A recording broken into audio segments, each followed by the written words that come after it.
Hello everyone, कैसे हैं आप सभी। उम्मीद करती हूँ सभी बहुत अच्छे होंगे। तो फिर से जो बुक हमारे पास है आपकी यूपी पुलिस कांस्टेबल की, उसका आज फोर्थ चैप्टर जो है यहाँ पर हम लोग करने वाले हैं। ये बुक आप नियर बाई स्टोर से ले सकते हैं। ये बुक आपको काफी ज्यादा हेल्प करेगी।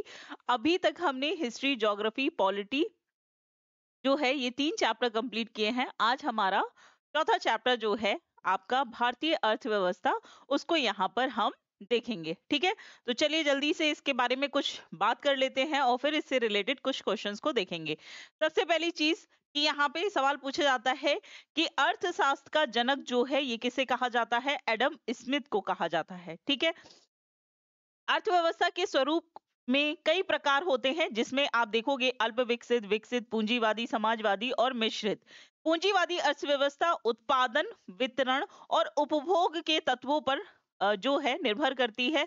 यानी कि पूंजीवादी अर्थव्यवस्था जो है वो जो मार्केट होता है उस पर निर्भर करती है। तो इसको यहाँ पर आप लोग ध्यान रखेंगे। इसके बाद बात करें कि इसमें सबसे इंपॉर्टेंट एक बुक है जो कि आप देखोगे कार्ल मार्क्स की। ठीक है, कार्ल मार्क्स जो है ये यूरोपियन थिंकर थे, जिनके द्वारा दास कैपिटल पुस्तक लिखी गई है। इंपॉर्टेंट सवाल है ये, आपके एग्जाम में डेफिनेटली पूछा जाता है कि दास कैपिटल जो है ये किसकी बुक है। तो याद रखिएगा कार्ल मार्क्स की किताब है। और ये किस पर आधारित है, तो ये इन्होंने ना समाज को 2 वर्गों में विभाजित करके बताया। एक वर्ग जो कि शोषित करता है, यानी कि ऊपर बैठा हुआ जो पूंजीवादी वर्ग है, और दूसरा जो कि शोषित वर्ग है, दास वर्ग है, जो काम करता है।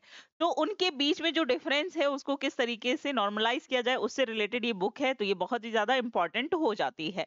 अगर मैं बात करूं भारतीय अर्थव्यवस्था की, तो कैसी है ये, एक मिश्रित और विकासशील अर्थव्यवस्था है। इसको याद रखिएगा, सवाल सीधे सीधे पूछा जाता है कि भारत की अर्थव्यवस्था जो है ये किस पर आधारित है, किस तरीके की अर्थव्यवस्था है। समाजवादी अर्थव्यवस्था है या फिर पूंजीवादी है या मिश्रित है। तो हमारे यहाँ पूंजीवादी और समाजवादी दोनों का मिश्रण पाया जाता है। अगर आप रशिया में देखोगे तो वो समाजवादी अर्थव्यवस्था है, लेकिन अगर आप यूएसए में देखेंगे तो यूएसए जो है वो पूंजीवादी अर्थव्यवस्था पर कार्य करता है। ठीक है, तो इसको यहाँ पर आप लोग ध्यान रखेंगे। अगला सवाल, अगला देखते हैं। अर्थव्यवस्था के जो क्षेत्र होते हैं इनको 3 कैटेगरीज में बांटा गया है, प्राथमिक, द्वितीयक और तृतीयक। प्राथमिक क्षेत्र कौन सा होगा, जहां से सीधे सीधे प्रोडक्ट जो है आपके हाथ में पहुंचेगा। जैसे कि कृषि, कृषि क्या है, सीधे सीधे आप खेत से जो प्रोडक्ट है, जो फसल है वो लेकर आ रहे हैं। तो यहाँ पर प्राकृतिक संसाधनों पर जो निर्भरता होती है उसको प्राथमिक क्षेत्र में रखा जाता है, जैसे कृषि, पशुपालन, मत्स्य, खनन और उत्पादन। द्वितीय क्षेत्र में क्या होगा, इनका मैन्युफैक्चरिंग होगा। जहां पे मैन्युफैक्चरिंग यूनिट होती है वहां वो क्षेत्र जो है वो आपका द्वितीय क्षेत्र में आता है। और ये क्या होता है, प्राथमिक क्षेत्र के उत्पादकों या कच्चे माल के रूप में प्रयुक्त करता है। यानी कि जो कच्चे माल का यूज करता है उसे हम लौह इस्पात उद्योग, वस्त्र, ठीक है, वाहन, इलेक्ट्रॉनिक्स, ये सभी सेकंड में आते हैं। थर्ड में आती है आपकी सर्विसेज, ठीक है, सेवाएं। यानी कि जो कुछ भी आपको प्रोवाइड हो रहा है उसके लिए चाहिए सेवा। ठीक है, लोग चाहिए। यानी कि अगर आपने कोई प्रोडक्ट मैन्युफैक्चरिंग हो चुकी है यूनिट से, अब सामान जो है पूरे भारत में डिस्ट्रीब्यूट करना है या भारत के बाहर डिस्ट्रीब्यूट करना है, तो उसके लिए जो भी संस्थाएं होंगी वो किस में आएंगी, आपके तृतीय क्षेत्र में। जैसे कि बैंकिंग, बीमा, चिकित्सा, शिक्षा, पर्यटन, संचार, परिवहन, व्यापार, रिटेल, विभिन्न प्रकार के सभी संस्थान जो है आपके तृतीय क्षेत्र में आएंगे। ये इंपॉर्टेंट सेक्शन है, इसको भी ध्यान रखिएगा। अगला देखते हैं। अगला आप देखोगे, यहाँ पे ये चीज आपको क्लियर शायद दिख नहीं रही होगी। यहाँ पे इसको थोड़ा सा जूम करते हैं। ठीक है, अभी आपको अच्छे से दिख रहा होगा, है ना। तो इसीलिए बोल रही हूँ, बुक अगर हाथ में रहेगी तो आपको इजी रहेगा। बुक जरूर लिख के बैठिए। अगला है, भारत में राष्ट्रीय आय की गणना जो है ये किसके द्वारा की जाती है। याद रखिएगा, केंद्रीय सांख्यिकी संगठन के द्वारा की जाती है। राष्ट्रीय आय जो है आकलित 3 प्रमुख विधियां होती हैं। एक उत्पादन विधि होती है, आय विधि होती है और व्यय विधि होती है। ठीक है, इसको यहाँ पर ध्यान रखिएगा। इसके अलावा आप देखेंगे कि दादा भाई नेहरू जी ने, इनकी एक बहुत ही प्रसिद्ध पुस्तक है, इंपॉर्टेंट सवाल है कि दादा भाई नेहरू जी की जो प्रसिद्ध पुस्तक है power and un British rule in India. ठीक है, ये किसकी पुस्तक है, power and un British rule in India. ये है दादा भाई नेहरू जी की। और इन्हीं के द्वारा ड्रेनेज थ्योरी जो है, ब्रिटिश टाइम पे किस तरीके से धन का निष्कासन किया जा रहा था, उस बुक को भी इनके द्वारा ही लिखा है। ठीक है, तो याद रखिएगा, धन निष्कासन निष्कासन सिद्धांत जो है ये भी किसके द्वारा दिया गया था? दादा भाई नेहरू के द्वारा, कि किस तरीके से धीमे धीमे ब्रिटिशर जो है भारत का पैसा विदेश में लेके जा रहे हैं। इसके अलावा आपको याद होगा पीसी महानलोविस, ये बहुत ही ज्यादा इंपॉर्टेंट है, कि अध्यक्षता में राष्ट्रीय आय समिति का गठन किया गया था। पीसी महालनोबिस जो है ये आपकी सेकंड सेकंड योजना आयोग का मॉडल भी जो है इनके द्वारा, योजना आयोग का जो मॉडल है वो भी इन्हीं के द्वारा तैयार किया गया था। ठीक है, इनके साथ गाडगिल और बी राव ये भी शामिल थे। ठीक है, इसको यहाँ पर आप लोग ध्यान रखेंगे। आगे देखते हैं, सकल घरेलू उत्पाद किसे कहा जाता है, या फिर हम जीडीपी की बात करें तो किसी भी देश की घरेलू सीमा, ये इंपॉर्टेंट वर्ड है। किसी भी देश की जो सीमा होती है उसके अंदर जितना भी वित्तीय वर्ष में उत्पादित सभी अंतिम वस्तुएं और सेवाओं का जो मौद्रिक मूल्य का योग होता है उसी को हम क्या कहते हैं? सकल घरेलू उत्पाद कहते हैं, यानी कि ग्रॉस डोमेस्टिक डोमेस्टिक प्रोडक्ट कहते हैं। ठीक है, प्रोडक्ट कहते हैं। याद रखिएगा, एक देश की सीमा के अंदर जितनी भी वस्तुएं और सेवाओं का जो मौद्रिक रूप मूल्य होता है उसका योग जितना भी होगा वो क्या हो जाएगा? एक वर्ष में किसी भी देश में सीमा के अंदर एक साल में जितनी भी वस्तुएं जितनी भी सेवाएं हैं उनका मौद्रिक मूल्य का जो योग होता है उसी को हम जीडीपी कहते हैं। समझ में आ गई बात? बहुत ही आसान सा था। अगर हम बात करें सकल राष्ट्रीय उत्पाद की, ठीक है, तो ये हो गया। इसके अलावा अगर हम जीएनपी की बात करें, नेट सकल राष्ट्रीय उत्पाद की, है ना, ग्रॉस नेट प्रोडक्ट की, अगर हम नेशनल प्रोडक्ट की अगर हम बात करें तो किसी भी देश के नागरिकों द्वारा एक निश्चित समय अवधि सामान्यतः एक वर्ष में उत्पादित सभी अंतिम वस्तुएं और सेवाओं का मौद्रिक मूल्य हो जाता है। यहाँ पे देखो एक चीज हो जाती है, यहाँ पे जो दिया है ना कि सकल राष्ट्रीय उत्पाद, ठीक है, सकल राष्ट्रीय उत्पाद, अभी हमने देखा सीमा के अंदर, यहाँ पे क्या होता है, जो भारतीय नागरिक भारत के बाहर है उनको भी इंक्लूड कर लिया जाता है। ठीक है, तो जीएनपी क्या होता है, जो जीडीपी होगी, और यहाँ पे क्या है, एक्स एक्स क्या हो जाएगा आपका? कोई भी भारतीय नागरिक जो कि विदेश में बैठा हुआ है, यहाँ पे लिखा है ना भारतीय नागरिक जो कि विदेश में अर्जित आय है ना। बहुत सारे लोग भारत के बाहर काम करते हैं और भारत में पैसा भेजते हैं। और अभी याद हो तो हाल ही में सर्वे किया गया कि सबसे ज्यादा जो विदेशी पैसा पाने वाला देश है, यानी कि भारतीय नागरिक वो हैं जिन्होंने सबसे ज्यादा अधिक मात्रा में क्या किया है, भारतीय पैसे को भारत में भेजा है। ठीक है, तो ये पहला हो गया। आई जो है भारत में विदेशियों द्वारा, यानी कि भारत में कुछ विदेशी हैं जो रहकर यहाँ पे अर्जित कर रहे हैं, उनकी आय भी जोड़ी जाती है। तो ये क्या हो जाता है आपका? जीएनपी हो जाता है, नेशनल। तो दोनों में कंफ्यूज मत होना। जीडीपी की बात करें तो सिर्फ भारतीय सीमा के अंदर, जीएनपी की बात होती है तो सीमा के बाहर जाकर जो भारतीय, सिर्फ भारतीयों की बात की जा रही है। तो इसको भी यहाँ पर आप लोग ध्यान रखेंगे। आगे बढ़ते हैं, चले आगे क्या है, निकल घरेलू उत्पाद। ये क्या होगा कि सकल राष्ट्रीय उत्पाद में जब उत्पादन की प्रक्रिया में प्रयुक्त मशीन पूंजी के मूल्यों में आई कमी को घटाकर दिया जाता है तो इसे निवल जो है घरेलू उत्पाद कहा जाता है। यानी कि मूलहास, यानी कि कोई भी जो भी हमें मिल रहा है, नेट मिल रहा है, यानी कि जितना भी प्रॉफिटेबल वैल्यू है बस हम उसी को इंक्लूड कर रहे हैं। जो उसमें हास हुआ है या फिर लॉस हुआ है उसको इंक्लूड नहीं करते हैं। डेप्रिसिएशन जो है जीडीपी से हटा देंगे, यानी कि मूल्य हास हटा देंगे तो आपका क्या निकल आएगा? नेट डोमेस्टिक प्रोडक्ट निकल आएगा। ठीक है, चलिए आगे बढ़ते हैं। इसके अलावा आप देखेंगे कि केंद्रीय सांख्यिकी संगठन जो है ये पूछा जाता है कि इसका गठन कब किया गया था, तो 2 मई 1951 में इसकी स्थापना की गई। उसका मुख्यालय कहाँ है?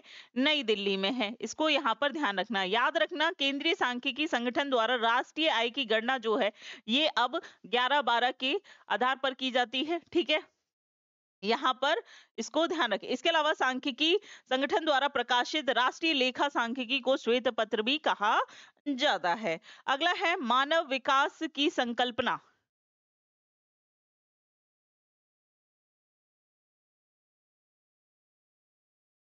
ठीक है, अगला क्या है? मानव विकास की संकल्पना। तो जो मानव विकास की बात है, अगर अंतरराष्ट्रीय स्तर पे देखोगे तो संयुक्त राष्ट्र विकास कार्यक्रम यानी कि UNDP, United Nation Development Programme, जिसको 1990 में प्रकाशित अपनी पहली जो ह्यूमन डेवलपमेंट रिपोर्ट थी, ठीक है, अभी हाल ही में फिर से यूएनडीपी के द्वारा ह्यूमन डेवलपमेंट इंडेक्स जो है जारी किया गया है। भारत की उसमें क्या रैंकिंग है, आप मुझे कमेंट करके बताइएगा। इंपॉर्टेंट है, सवाल जरूर पूछा जाएगा।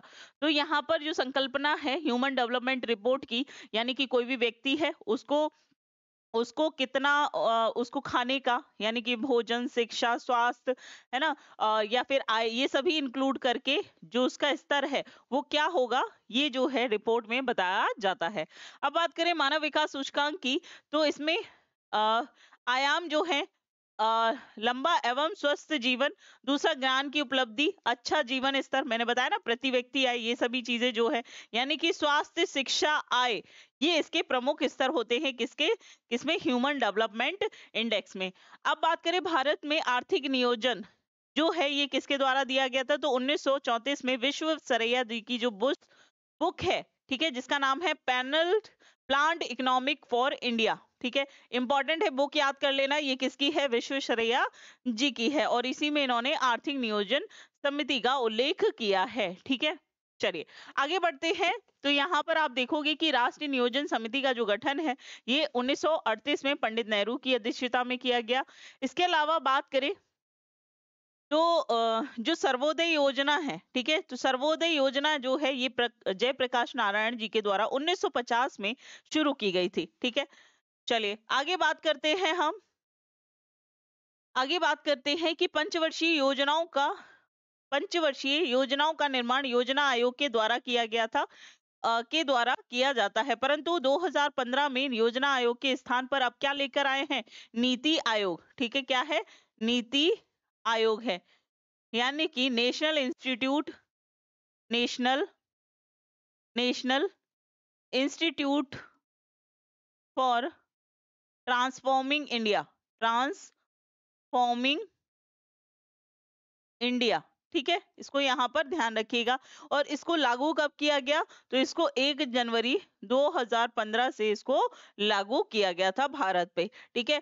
और आपको पता है कि जब इसे लागू किया गया उस समय हमारी 12वीं पंचवर्षीय योजना जो है वो चल रही थी, जिसका कार्यकाल 2012 से लेकर 17 तक रहने वाला था, क्योंकि 5 साल के लिए पंचवर्षीय योजना को लागू किया जाता था, ठीक है। तो यहाँ पर 2015 में ही क्या कर दिया गया, योजना आयोग के स्थान पर जो नई गवर्नमेंट आती है वो क्या करती है, इसमें कुछ रिफॉर्म करती है और इसके स्थान पर नीति आयोग कर लेकर आती है, ठीक है।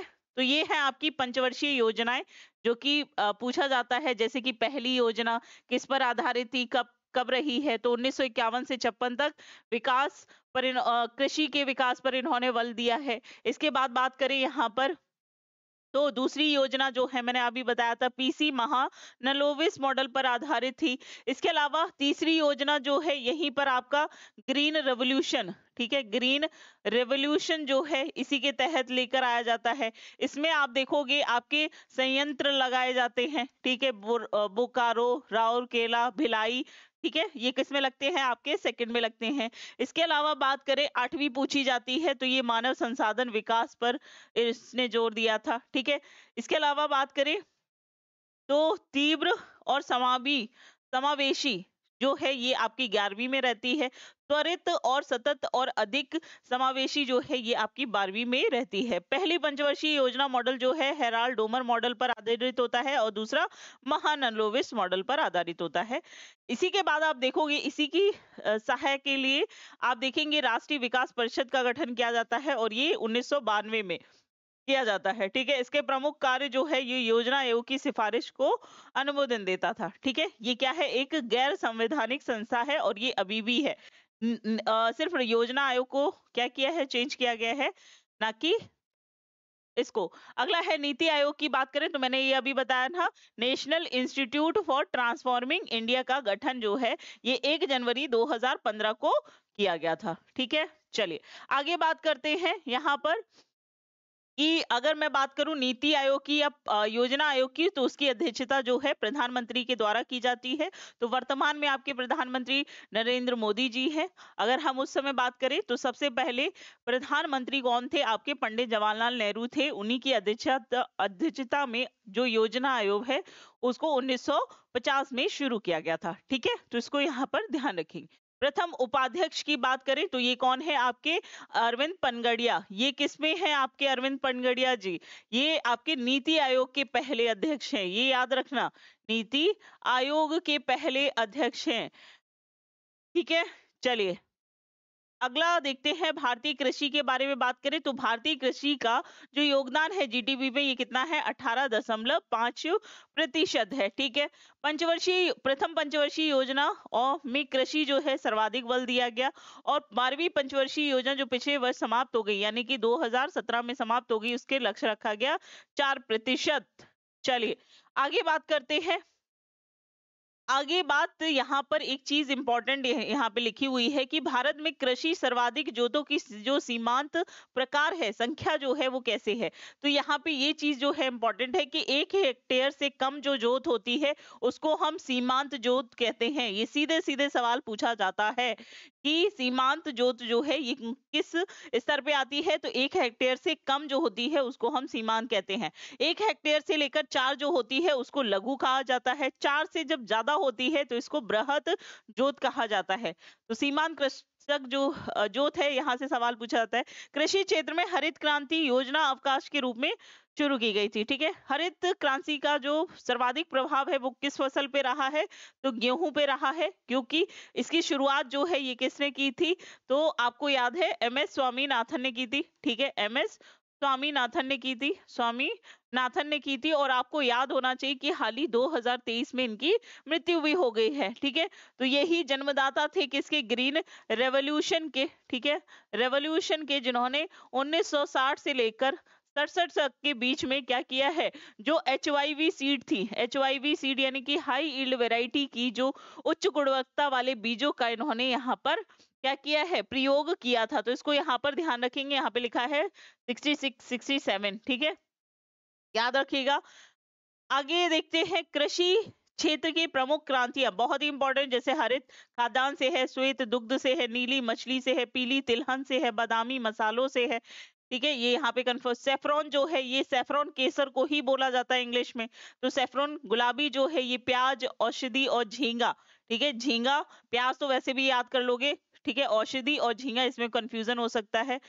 बादामी, ठीक है, ये लाल क्रांति जो है ये मांस और टमाटर से संबंधित है, इसको यहाँ पर ध्यान रखेंगे। ठीक है, चलिए तो यहाँ पर इसके अलावा और कौन सी क्रांति है, जैसे कि सुनहरी क्रांति बागवानी शहद फल से है।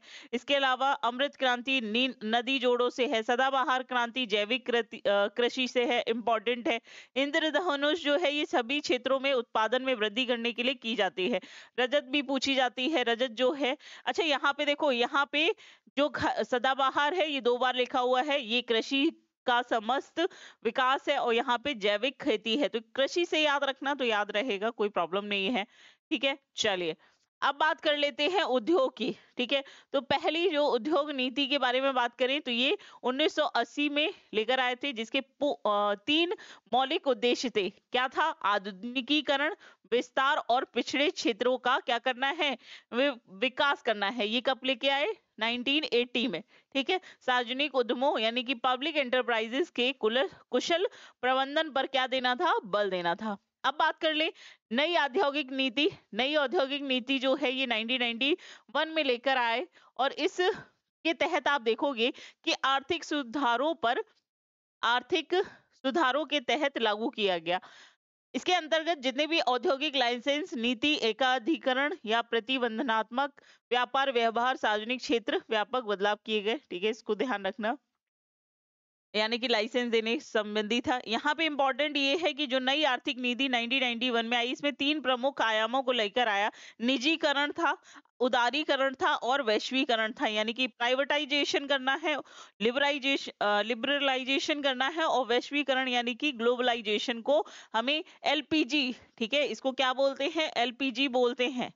ठीक है, LPG, liberalisation, privatisation and globalisation, ये 3 प्रमुख जो है आपकी नई औद्योगिक नीति में लेके आया और इसको किसके विश्वेश्वरैया जी की अध्यक्षता में लेकर आया गया था, इसको भी यहाँ पर ध्यान रखें। अगला है मिनी रत्न योजना जो है, इसको 1997 में शुरू किया गया था, इसको यहाँ पर ध्यान रखेंगे। ठीक है, इसमें क्या है, पहली श्रेणी में किसी एक वर्ष में 30 करोड़ से अधिक मुनाफे के साथ लगातार 3 वर्षों तक जो मुनाफा कमाने वाली कंपनी होती है उसको मिनी रत्न कंपनी कहते हैं। यानी कि कोई भी कंपनी जो कि 3 साल तक प्रॉफिट में रहती है मिनिमम, उसमें नवरत्न जो है ये किसे कहा जाता है, इसको लेकर आए 1997 में लेकर आए हैं। और इसमें आप मुख्यतः देखेंगे कौन कौन सी कंपनी है, तो आपका भेल हो जाता है, इसके अलावा container corporation, engineering India, Hindustan aeronautic hello हो गया, इसके अलावा नालको हो गया, है ना, ये सभी जो है ये क्या है, आपकी भारत रत्न कंपनी है। ओएनजीसी, ये भी आपकी भारत रत्न कंपनी है। इसके द्वारा अभी एक खोज की गई है, कृष्णा और गोदावरी नदी जो है उसके डेल्टा में इनको मिले हैं ऑयल के कुछ साक्ष्य, जहां पर इनका जो एक प्रोजेक्ट है उसके माध्यम से, प्रोजेक्ट 2 क्लस्टर जो है उसके माध्यम से ये वहां पर ऑयल एंड नेचुरल गैस का उत्पादन करने वाले हैं। तो ये भी याद रखिए, ये कौन कर रहा है, ओएनजीसी कर रहा है। इसके बाद बात करें तो यहाँ पर तो ये थी नवरत्न कंपनी। अब बात करें किसकी, महारत्न कंपनी की।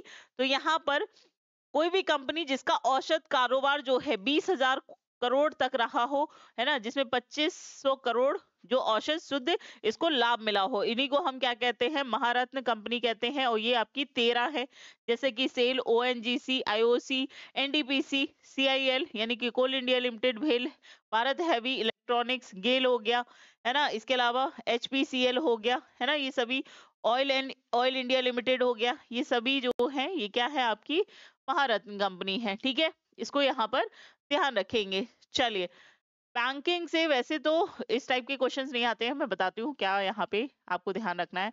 अब बात करें भारत में मुद्रा का विकास जो है 1935 में मुद्रा का निर्गमन और मुद्रा का निर्गमन का अधिकार जो है भारतीय रिजर्व बैंक को प्रदान किया गया था। ठीक है, तो आरबीआई के द्वारा ही जो हम करेंसी यूज करते हैं उसको रिलीज कौन करता है, आरबीआई के द्वारा करती है। जो भी नोट छपते हैं वो कौन देखता है, आपका आरबीआई देखती है। तो 1935 में आरबीआई का गठन किया जाता है। 1947 में भारत में अशोक स्तंभ चित्र वाले नोट जो हैं जारी किए जाते हैं। फिर 1949 में 1 रुपए का पहला निर्मित नोट जो है अशोक स्तंभ चित्र के साथ चलाया जाता है। फिर इस तरीके से धीमे धीमे आप देखोगे रिफॉर्म किए जाते हैं, ये सभी चीजें नहीं पूछी जाएंगी। इसके बाद आप देखोगे कि वर्ष 1987 में सबसे पहले गांधी जी का चित्र जो है ये 500 रुपए के नोट पे प्रचलन में लाया। और आपको पता है कि 8 नवंबर 2016 को डिमोनेटाइजेशन जब किया गया तो उस समय आपके 1000 के और 500 के जो नोट थे उन पर बैन लगा दिया गया और उनकी जगह नए नोट जारी किए गए, जो कि 100, 200, 500 और 2000 का नोट था। और 2000 का नोट भी अभी 2023 में फिर से बंद कर दिया गया है। ठीक है, तो ये भी याद रखिएगा। चलिए, इसके बाद भारतीय नोट पे गांधी जी जो है, गांधी जी सबको पसंद आते हैं, मुझे तो बहुत पसंद है ना, पर्सनली भी। ठीक है, चलिए, सबको पसंद होते हैं। भारतीय नोटों पर गांधी जी का चित्र जो है 1996 में छापने लगा, तो ये चीजें याद रखिएगा। इसके अलावा 1 रुपए से अधिक मूल्य जो है नोटों का निर्गमन आरबीआई के द्वारा किया जाता है। अब बात कर लेते हैं कि भारतीय जो रुपए का चिन्ह है, जो अभी कैसे लिखते हैं, पहले हम इस तरीके से लिखते थे ना, अभी हम इस तरीके से रुपए को लिखते हैं। तो ये जो चिन्ह है ये किसके द्वारा किया गया है, ये बनाया गया है उदय कुमार के द्वारा। और ये किसमें है, देवनागरी लिपि में है। ये कहां से है, आईआईटी मुंबई के स्टूडेंट्स हैं। ठीक है, तो यहाँ पे इसको ध्यान रखना। अब यहाँ पे दिया है मुद्रास्फीति, मूल्य स्तर में होने वाले सतत वृद्धि को ही मुद्रास्फीति कहा जाता है। मुद्रा का क्रय शक्ति में कमी आने पर मुद्रास्फीति कहा जाता है। ठीक है, 3 बार मुद्रा का अवमूल्यन जो है यहाँ पे किया जा चुका है। एक तो 1949 में पंडित जवाहरलाल नेहरू ने किया था, 66 में लाल बहादुर शास्त्री ने किया था, 1991 में चंद्रशेखर के द्वारा किया गया है। ठीक है, चलिए अब बात करें विमुद्रीकरण और उसका प्रभाव। विमुद्रीकरण जो है, इसका आर्थिक प्रक्रिया जो है किसी भी देश की सरकार द्वारा उस देश की मुद्रा प्रणाली में हस्तक्षेप करते हुए किसी विशेष प्रकार या सभी मुद्रा कानूनी वैधता समाप्त करते हुए मुद्रा के लेन देन की प्रक्रिया से बाहर ही वो विमुद्रीकरण जो है कहलाता है। यानी कि आपको याद आ गई होगी अब वो रात जिस दिन आपको पता चला कि भैया हो गया काम, है ना। विमुद्रीकरण यानी कि डिमोनेटाइजेशन। यहाँ पे मैंने बताया ना 8 नवंबर 2016 को मध्य रात्रि में 500 के 1000 के नोट बैन हो जाते हैं, है ना। सबकी नींद चैन सबको जाते हैं, है ना। सबका ब्लैक मनी निकल रहा था, मम्मी लोगों का भी निकला है, काफी सारा निकला था, है ना। चलिए, तो ये यहाँ पे ध्यान रखिएगा कब किया गया है इसको यहाँ पे। इसके अलावा इसका जो उद्देश्य होता है, ये क्यों किया जाता है, तो सरकार का क्या टारगेट होता है, ये काम जो है मुख्यतः सरकार के द्वारा ही किया जाता है। तो ये क्यों किया जा रहा है कि जितना भी ब्लैक मनी है, जिन्होंने छिपा छिपा के पैसे जो है कहाँ कहाँ दीवालों में गड़वा रखे, छत पे लगा रखे हैं, गद्दों में है, तोहफों में भर रखे हैं, तो उन सभी पैसों को क्या करो, निकालो। ठीक है, उनकी वैल्यू ही खत्म हो जाएगी, फिर क्या करोगे उनको, है फिर वो सिर्फ पेपर हो जाएगा, सिर्फ पेपर की कोई वैल्यू नहीं है ना। तो यहाँ पे काले धन को समाप्त करना, नकली नोटों के प्रचलन को समाप्त करना बहुत ज्यादा चलता है। नकली नोट जो है आपको भी नहीं पता चलेगा, आप चला रहे होते हैं, ठीक है। ये सभी चीजें अवैध रूप से जो तस्करी होती है, नशीले पदार्थ, इन सब में बहुत मोटा मोटा पैसा चलता है। चलिए, भारत का पहला बैंक जो है ये कौन सा है, ये इंपॉर्टेंट सवाल है, पूछा जाता है कि भारत का पहला बैंक जो है वो बैंक ऑफ हिंदुस्तान, जिसकी स्थापना यूरोपियन पद्धति द्वारा अलेक्जेंडर एंड कंपनी द्वारा 1770 में की गई थी। सीमित देयता पर आधारित भारतीय द्वारा संचालित पहला बैंक जो है वो अवध कमर्शियल बैंक है 1881 में। पूर्ण रूप से पहला भारतीय जो बैंक रहा है वो पंजाब नेशनल बैंक है, जो कि 1894 में स्थापित किया गया था। तीनों ही फैक्ट इंपॉर्टेंट है, इसको ध्यान रखेंगे। आगे बात करते हैं रिजर्व बैंक ऑफ इंडिया की। तो आपको मैंने बताया कि 1935 में इसका गठन किया जाता है 1 अप्रैल को, और हिल्टन यंग आयोग के द्वारा किया जाता है। ठीक है, कब किया जाता है, इसका मुख्यालय जो है ये मुंबई में है। ठीक है, और इसके पहले गवर्नर जो हैं ओसर वन जो स्मिथ हैं वो इसके गवर्नर रहते हैं। ठीक है, और स्वतंत्र भारत में अगर हम बात करें तो सीडी देशमुख। इंपॉर्टेंट फैक्ट्स है, ये याद रखिएगा। चलिए आगे बात करें तो इसका मौद्रिक नीति संचालन, साख नियंत्रण, मुद्रा निगमन और बैंकों को बैंक के रूप में कार्य करना, विदेशी विनियमन, ये सभी जो है ये किसके अंतर्गत आते हैं, आरबीआई के अंतर्गत आता है। ठीक है, इसके अलावा बैंक दर जो होती है, repo rate, reserve repo rate, नगद आरक्षित अनुपात, वैधानिक तरलता अनुपात, खुले बाजार की क्रियाएं जो है ये सभी जो है ये कौन वो निर्धारित करता है, आपका आरबीआई करता है। ठीक है, चलिए आगे बात करें कि state bank of India important है। ठीक है, इंपीरियल बैंक ऑफ इंडिया के नाम से इसे जाना जाता था पहले। इसकी स्थापना की बात करें, इसका राष्ट्रीयकरण जो है 1 जुलाई 1995 में और 1955 में किया गया था।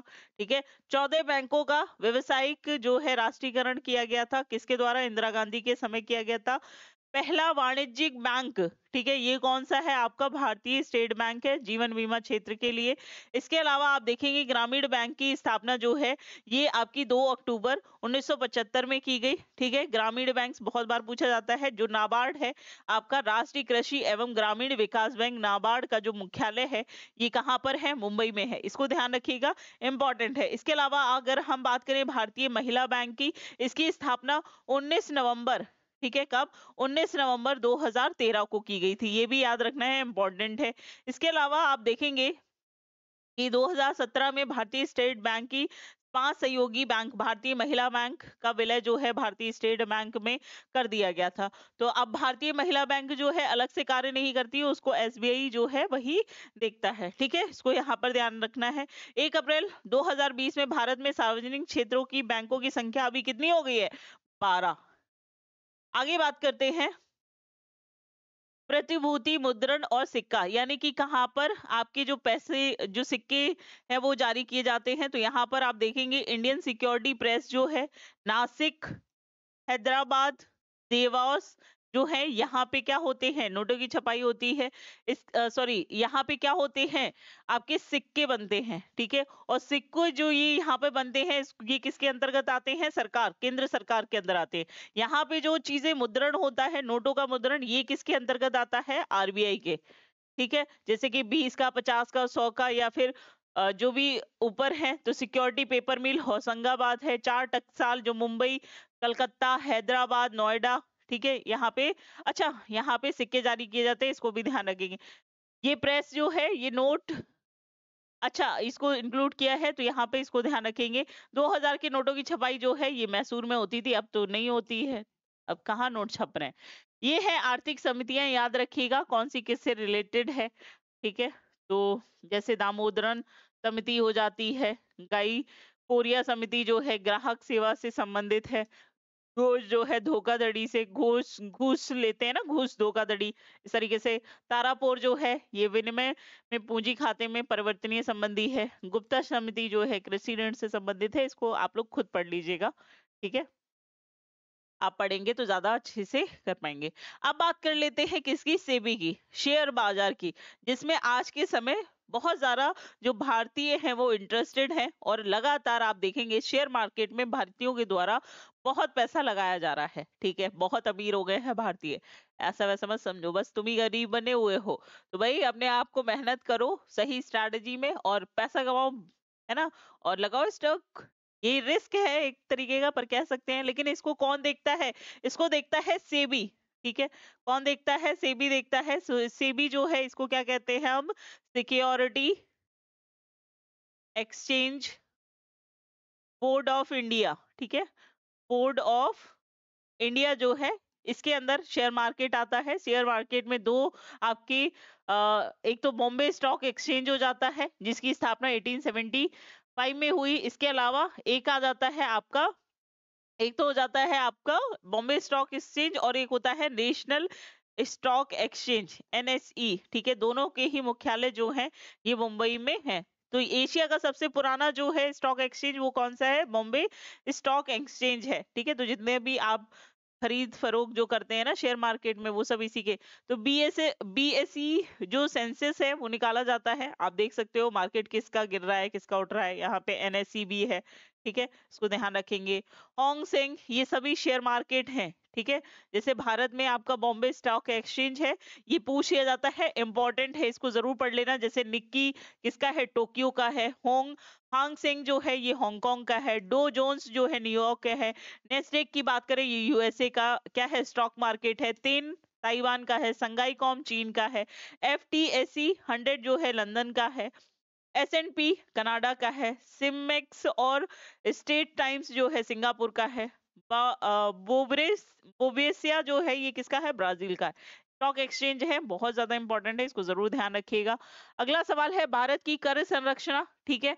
तो इसके बारे में अगर हम बात करें, तो कर एक प्रकार का अनिवार्य भुगतान होता है, जो कर के आधार से संबंधित व्यक्तियों पर का बिना कोई लाभ प्राप्त किए सरकार को चुकाना पड़ता है, ठीक है। तो यहाँ पर आप देखेंगे स्टाम्प शुल्क केंद्र सरकार द्वारा केवल लगाया जाता है, ठीक है।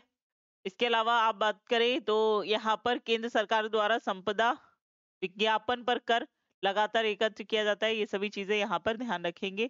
भारत में प्रत्यक्ष और अप्रत्यक्ष दोनों कर प्रणाली है, इसको भी यहाँ पर आप लोगों को ध्यान रखना है। चलिए आगे बात करते हैं केंद्र सरकार की। तो केंद्र सरकार जो है प्रत्यक्ष रूप से कहाँ कहाँ पे कर लगाती है, तो संपत्ति का कर है, ये कैसा है, प्रत्यक्ष। निगम कर प्रत्यक्ष। संपदा कर प्रत्यक्ष। आयकर ये भी प्रत्यक्ष होता है। उपहार कर प्रत्यक्ष होता है। पूंजी लाभ ये भी आपका क्या है, प्रत्यक्ष कर है। राज्य के प्रत्यक्ष कर में भू राजस्व, व्यवसाय कर, कृषि आय, ये सभी हो जाते हैं।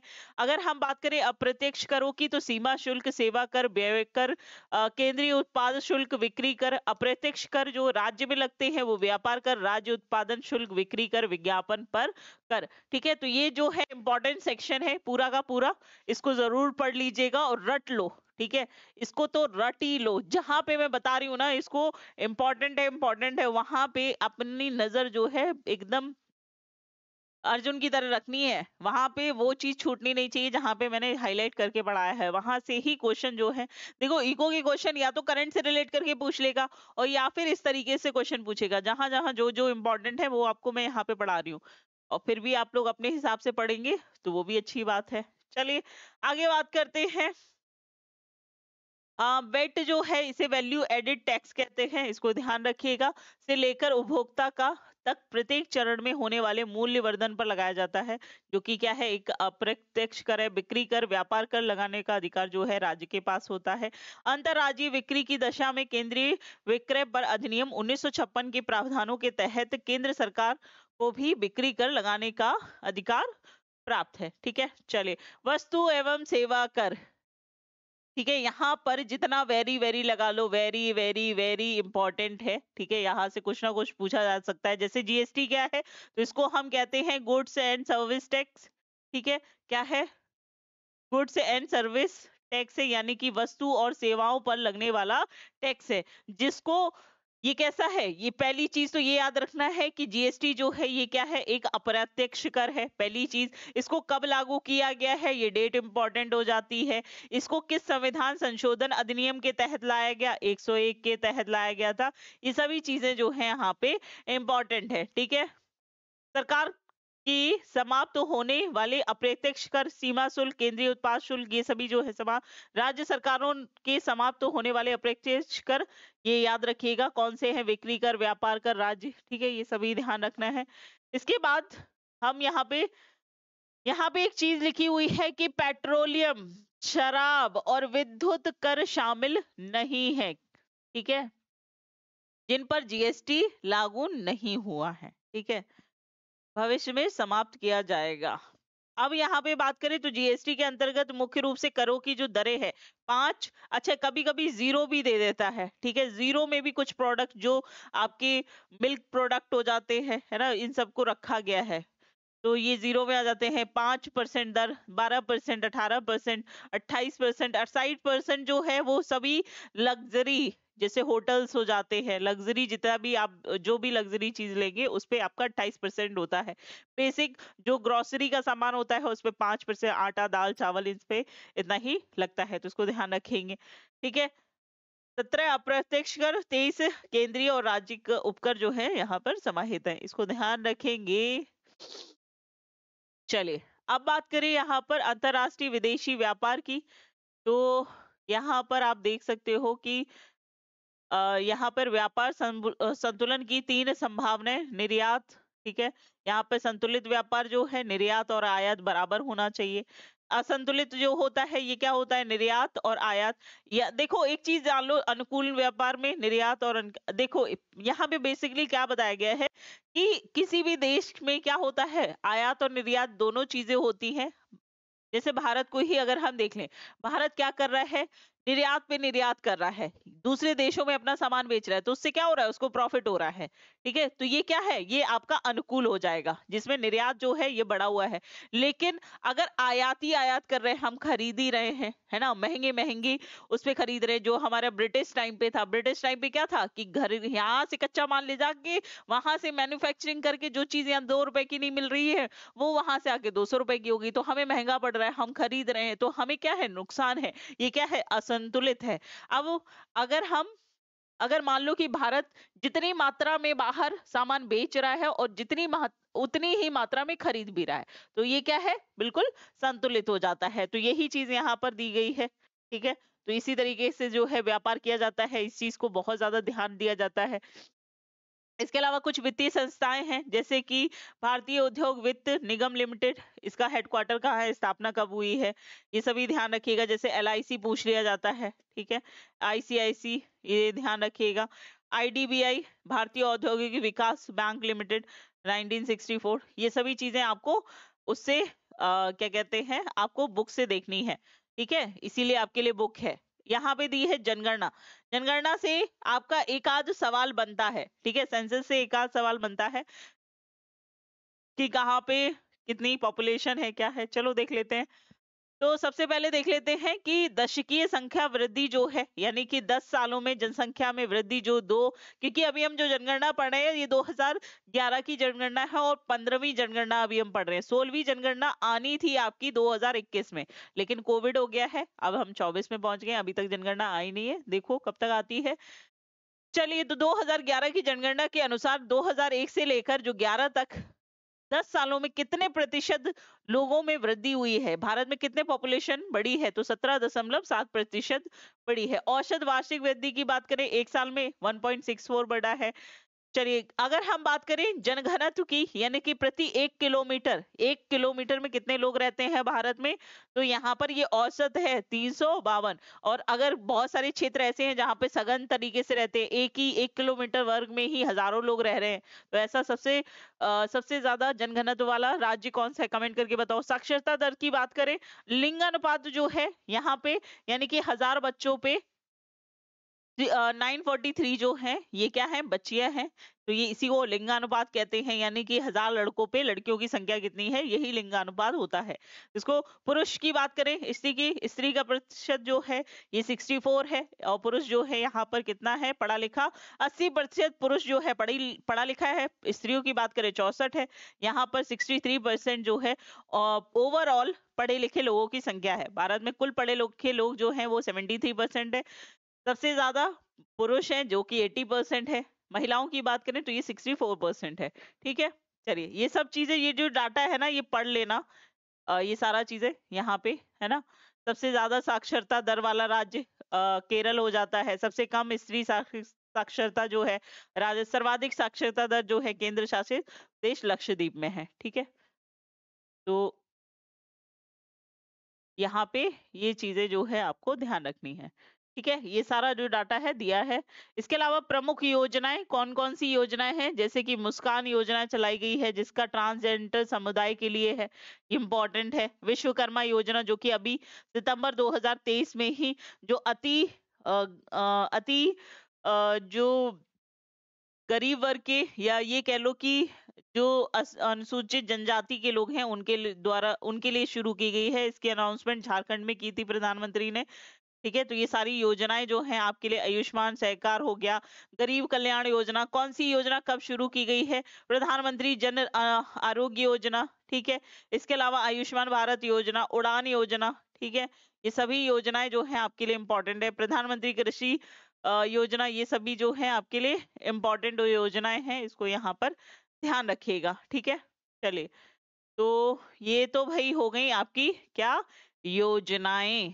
ठीक है, यहाँ पे हमने फैक्ट्स को देख लिया है। इससे रिलेटेड बाकी की जो चीजें हैं टेबल में है वो आपको खुद पढ़नी है, इसीलिए आपको बुक लेनी है। सब कुछ मैं पढ़ा दूंगी तो आप क्या करेंगे, है ना। फिर भी कोई प्रॉब्लम होती है तो मैं यहाँ पर हूँ। जीएस से रिलेटेड किसी भी चीज में कोई समस्या होती है 24x7 आप मुझसे कनेक्ट कर सकते हैं। ठीक है, तो अब बात करेंगे, अब इससे रिलेटेड फटाफट से क्वेश्चंस देखेंगे और देखेंगे कि कौन कौन से क्वेश्चन जो हैं यहाँ पर इंपॉर्टेंट है। ठीक है,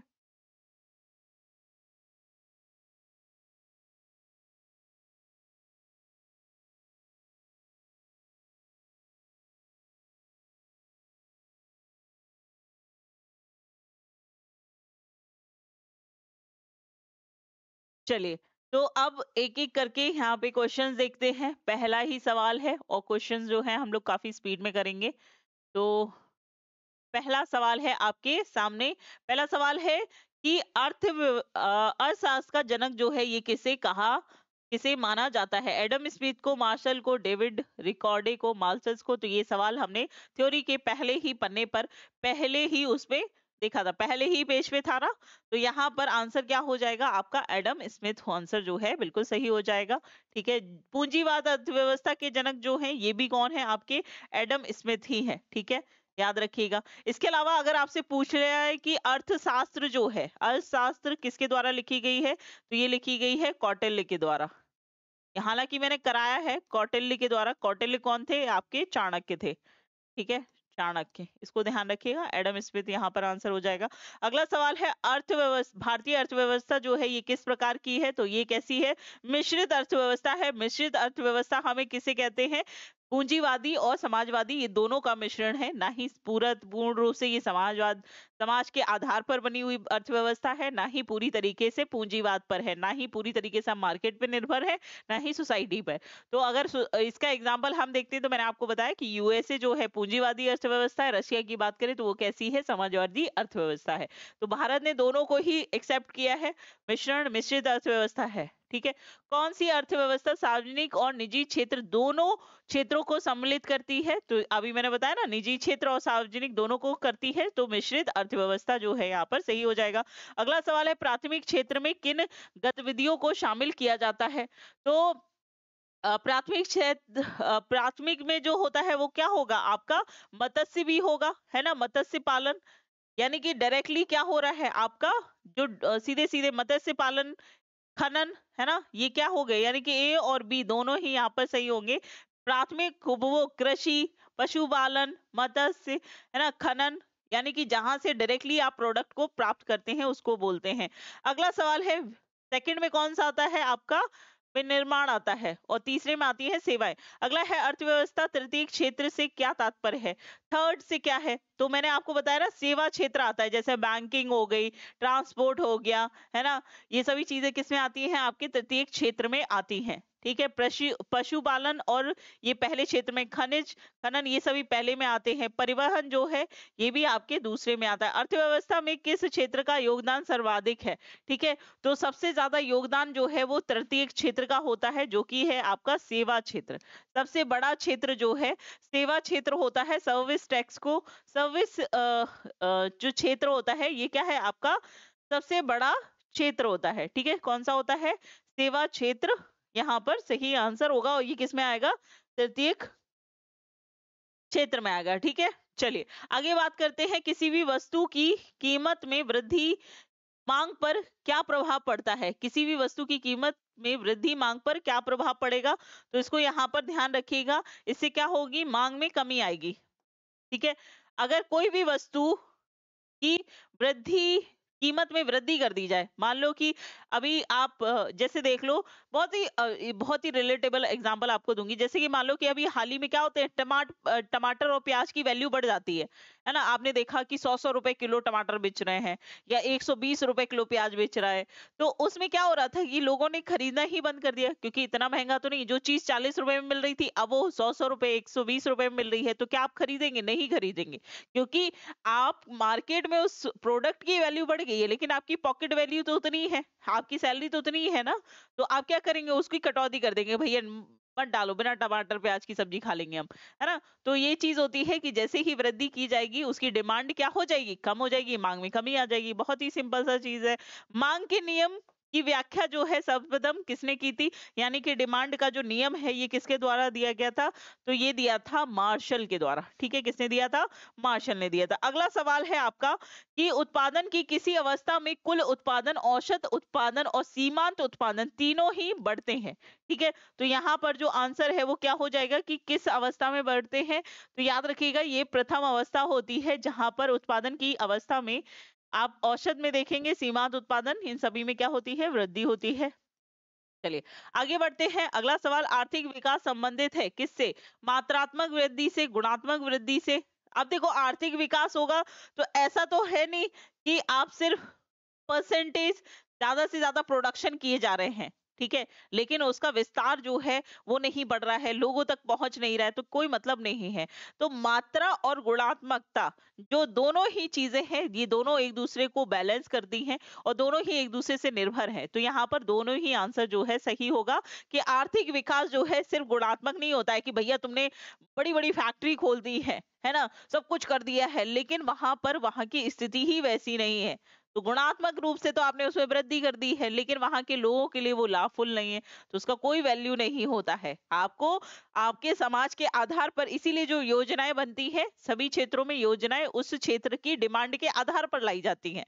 ठीक है, ऐसा नहीं है कि जरूरत नहीं है, जहां पे पानी पानी हो वहां पर आप कोई पानी से संबंधित योजना थोड़ी चलाएंगे। ठीक है, जहाँ पे सब अच्छे से खा पी रहे हो वहां पे आप फ्री में भोजन थोड़ी देने लगोगे। तो ये सब चीजें जो है यहाँ पर देखी जाती हैं। किसी भी देश की आर्थिक समृद्धि का सबसे उपयुक्त मानक जो है वो क्या होता है? ठीक है, तो अगर हम किसी भी देश की आर्थिक समृद्धि का सबसे उपयुक्त मानक माने तो ये क्या होगा आपका, कि वहां पर जितने भी व्यक्ति हैं, ठीक है, उनकी प्रति व्यक्ति आय कितनी है। अगर किसी भी व्यक्ति की प्रति व्यक्ति आय जो है कम है और एक की ज्यादा है, तो आप मान लीजिए कि जो ज्यादा इनकम वाला है वो क्या होगा, उसके पास सुख सुविधाएं होंगी, अच्छा एजुकेशन मिलेगा, अच्छा फूड अफोर्ड करेगा, अच्छा ट्रांसपोर्ट यूज करेगा, अच्छा घर, सब कुछ क्या होगा, उसकी वैल्यू बढ़ा देता है। और यही देश की क्या है, आर्थिक समृद्धि को दर्शाता है। तो किसी देश की आर्थिक समृद्धि कम है या ज्यादा है, ये किससे होगा, प्रति व्यक्ति आय से होता है। ठीक है, तो यहाँ पर आंसर क्या हो जाएगा आपका बी। अगला सवाल देख लेते हैं, आर्थिक विकास के मापन जो है शामिल होता है, तो बिल्कुल साक्षरता, स्वास्थ्य, पोषण, ये सभी जो है यहाँ पर आंसर होंगे। अगला है मानव विकास सूचकांक के 3 बुनियादी जो है यहाँ पर आयाम है, जिसमें से एक शामिल नहीं है। ठीक है, व्यापार नहीं है। ठीक है, व्यापार क्यों होगा, व्यापार से कोई लेना देना नहीं है। स्वास्थ्य होना चाहिए, इंसान अच्छा हष्ट-पुष्ट हो, अच्छी शिक्षा मिले, उसका आय स्तर जो है वो बढ़िया हो, ये तीनों ही ह्यूमन डेवलपमेंट है ना, ह्यूमन डेवलपमेंट जो इंडेक्स है, और इसको कौन जारी करता है, UNDP, United Nations Development Programme के द्वारा जारी किया जाता है। भारत में राष्ट्रीय आय की गणना जो है ये कौन करता है, भारत में राष्ट्रीय आय की गणना जो है मैंने आपको बताया सांख्यिकी, केंद्रीय सांख्यिकी संगठन के द्वारा किया जाता है। इसकी स्थापना कब हुई है, कमेंट करके बताना। अगला है राष्ट्रीय आय के आकलन की विधि जो है, राष्ट्रीय आय के आकलन की विधि जो है ये क्या होती है, तो यहाँ पर अभी हम लोगों ने पढ़ा था कि उत्पादन, आय विधि और व्यय विधि, ये सभी जो है यहाँ पर सही आंसर हो जाएंगे। ठीक है, चलिए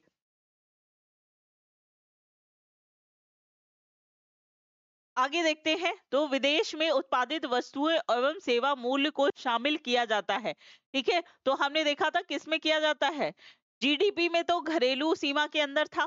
ठीक है, और दूसरा था आपका घरेलू सीमा के अंदर जितना भी था उसको रखा गया था। अगर हम बात करें किसकी, विदेश में उत्पादित वस्तुएं एवं सेवा मूल्य को शामिल किया जाता है किसमें, राष्ट्रीय आय में ना, नेशनल इनकम में, यानी कि राष्ट्रीय आय आपकी बाहर से कितनी आ रही है, या फिर जो देश में विदेशी रह रहे हैं, है ना, तो क्या था आपका, आप याद करो, ग्रॉस नेशनल प्रोडक्ट यानी कि जीएनपी, जीएनपी जो था ये क्या है, राष्ट्रीय आय जो है यहाँ पर दर्शाता है। अगला है राष्ट्रीय आय लेखांकन के जन्मदाता कौन है, राष्ट्रीय आय लेखांकन के जो जन्मदाता हैं वो सीधे सीधे यहाँ पर देख लो, कुछ नेट्स हैं। ठीक है, कौन है, कुछ नेट्स हैं। दादा भाई नेहरू जी के द्वारा कौन सी थी, एक पुस्तक थी ना, property un British rule in India, poverty and un British rule in India किसकी है, दादा भाई नेहरू जी की पुस्तक है, इंपॉर्टेंट है, याद कर लो।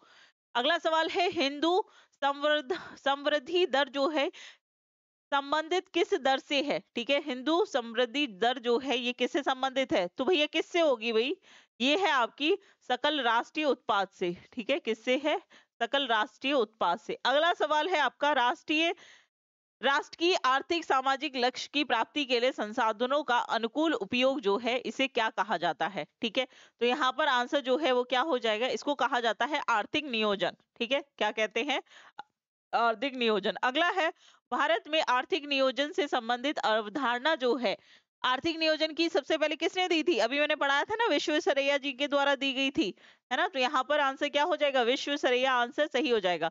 अगला सवाल है, सर्वोदय योजना जो है ये प्रस्तुत की थी, सर्वोदय योजना, ये तो बहुत ही आसान सा है, अभी हम लोगों ने पढ़ा था ना, जय प्रकाश नारायण जी जो हैं वो क्या है आपके, सर्वोदय योजना जो है इनके द्वारा दी गई थी।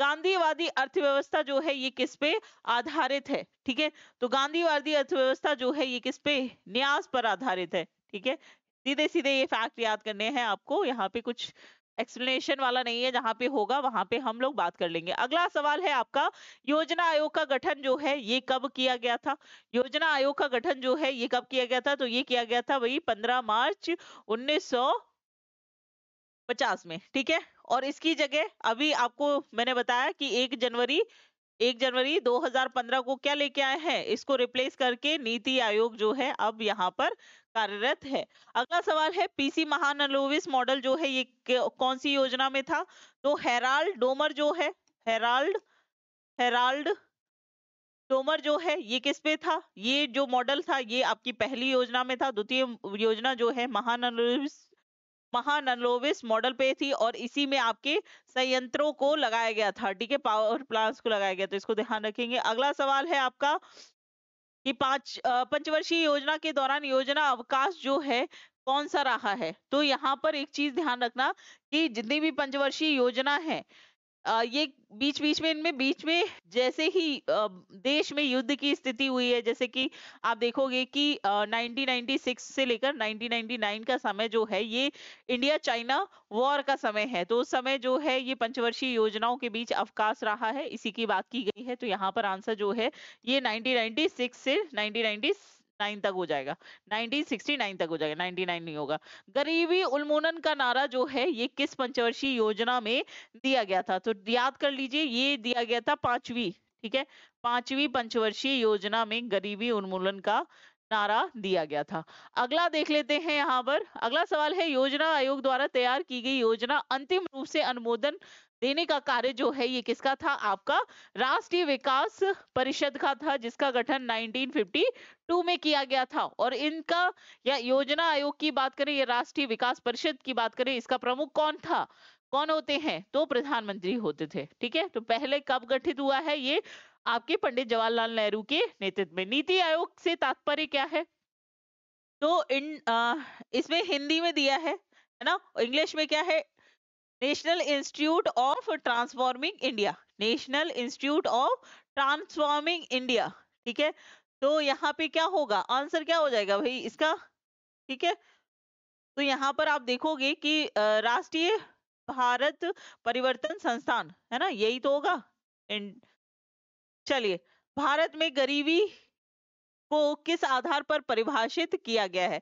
गरीबी जो है ये परिभाषा जो है किस आधार पर दी गई है, तो कोई भी व्यक्ति कितना कैलोरी, चाहे वो गांव में रह रहा है उसकी कैलोरी कितने प्रतिशत है, कितना वो कैलोरी ले रहा है ना, तो शहर में रहने वाला कितना कैलोरी ले रहा है, तो ये निर्धारित करता है कि वहां पर वो व्यक्ति जो है कितना गरीब है, ठीक है। चलिए आगे बात करें, स्वतंत्रता प्राप्ति के पश्चात 1962 में योजना आयोग ने किस संगठन की सहायता से गरीबी का आकलन किया था, ठीक है। तो गरीबी का आकलन जो है यहाँ पर किस योजना के द्वारा किया गया है, तो राष्ट्रीय नमूना सर्वेक्षण संगठन के द्वारा, ठीक है, इसको ध्यान रखेंगे। अगला देख लेते हैं, प्रति व्यक्ति मासिक उपभोक्ता व्यय के आधार पर गरीबी आकलन करने की सिफारिश किस समिति ने की थी, ठीक है। तो प्रति व्यक्ति मासिक उपभोग जो है ये किसके द्वारा की गई थी, तो याद रखिएगा ये किया गया था आपका तेंदुलकर समिति के द्वारा, ठीक है। तो याद रखना गरीबी अ, ठीक है, जो तेंदुलकर समिति है वो किससे संबंधित है, गरीबी उन्मूलन से संबंधित है। यही सवाल पूछा जाएगा कि तेंदुलकर समिति का संबंध जो है ये किस से है, तो गरीबी उन्मूलन से संबंधित है, ठीक है। तो इसको यहाँ पर ध्यान रखेंगे। अगला देखिए, श्रमिकों द्वारा किया गया वैसा कार्य जिसकी सीमांत उत्पादकता शून्य अथवा नगण्य होती है, ये कौन सी बेरोजगारी कहलाती है। श्रमिकों द्वारा किया गया वह कार्य जिसकी सीमांत उत्पादकता क्या है, शून्य या नगण्य होती है, ये कौन सी बेरोजगारी है, तो भैया ये है प्रच्छन्न बेरोजगारी, ठीक है। और इसको समझने का बहुत ही आसान तरीका है कि प्रच्छन्न बेरोजगारी वो बेरोजगारी होती है जहां पर मान लो कि कोई काम है जो कि सिर्फ मिलके दो व्यक्ति ही उसको कंप्लीट कर सकते हैं, उसमें जरूरत ही नहीं है। जैसे मान लो कि अ, कोई भी एग्जांपल ले लो, जैसे कि डिलीवरी का काम है, जो सुबह सुबह दूध देने का काम है, वो एक व्यक्ति के द्वारा एक क्षेत्र में ही जितना दूध है उस आधार पर दो चार जगह ही देना है और उसके लिए एक्स्ट्रा नहीं, लेकिन फिर भी उसके साथ बाइक पे बैठ के एक और व्यक्ति चला जा रहा है, ठीक है। तो वो क्या है, बेरोजगार, प्रच्छन्न बेरोजगारी, उसकी जरूरत नहीं है लेकिन फिर भी लगा हुआ है। इसका और एग्जाम्पल समझना हो तो जैसे मान लो खेती है ना, खेत में जो लोग काम करते हैं, तो वहां पर एक लिमिटेड लोग भी कर सकते हैं, लेकिन वहां पे लगे हुए हैं 4 लोगों की जगह 8 लोग लगे हुए हैं, तो जो 8 लोग हैं वो किस में गिने जाएंगे, प्रच्छन्न बेरोजगारी के अंतर्गत आते हैं। तो जरूरत से ज्यादा आवश्यकता में एक ही प्लेस पर ज्यादा लोगों का कार्य करना, ये किस में आएगा, आपका प्रच्छन्न बेरोजगारी में। अगला सवाल है आपका, राष्ट्रीय, कहाँ चले गए हम, ये सब तो कर लिया था ना।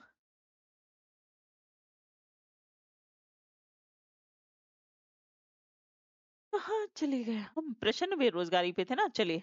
राष्ट्रीय खाद्य सुरक्षा अधिनियम जो है ये कब लागू किया गया? राष्ट्रीय खाद्य सुरक्षा अधिनियम जो है ये 2013 में लागू किया गया था। ठीक है, अगला सवाल देख लेते हैं, क्रय शक्ति समता या फिर पीपीपी जो है ये क्या होता है? ठीक है, तो यहाँ पर ऑप्शन दिए हैं आपके, दो अलग अलग देशों की मुद्राओं की क्रय शक्ति में अंतर मापने की विधि, देश के विभिन्न राज्यों में नागरिकों की वस्तुओं की खरीदने की योग्यता, या फिर आपकी राष्ट्र के सामाजिक आर्थिक विकास का पैमाना, क्रय शक्ति क्षमता। या क्रय शक्ति का मतलब ही क्या है? खरीदने की क्षमता जो है, यही तो होगा। ठीक है, तो यहाँ पर क्षमता समता जो है, अच्छा ओके, दो अलग अलग देशों में मुद्राओं की क्रय और शक्ति में अंतर, हाँ तो यही होगा, पहला हो जाएगा आपका, ये आंसर यहाँ पर सही होगा। चलिए आगे बात करते हैं। नेक्स्ट क्वेश्चन है आपका कि भारत में मुद्रा की दशमलव प्रणाली जो है, ठीक है, ये अपनाई गई थी कब? तो ये अपनाई गई थी बच्चे आपका 1957 में। ठीक है, दशमलव प्रणाली जो है ये कब अपनाई गई? 1957 में। 1 रुपए के नोट के निर्गम का कार्य जो है ये किसके द्वारा किया जाता है? तो याद रखो, ये सवाल पूछा जाता है किसके द्वारा? वित्त मंत्रालय के द्वारा किया जाता है। इससे सिग्नेचर किसके होते हैं, ये सवाल पूछे जाता है ना, तो ये याद रखना है इसको।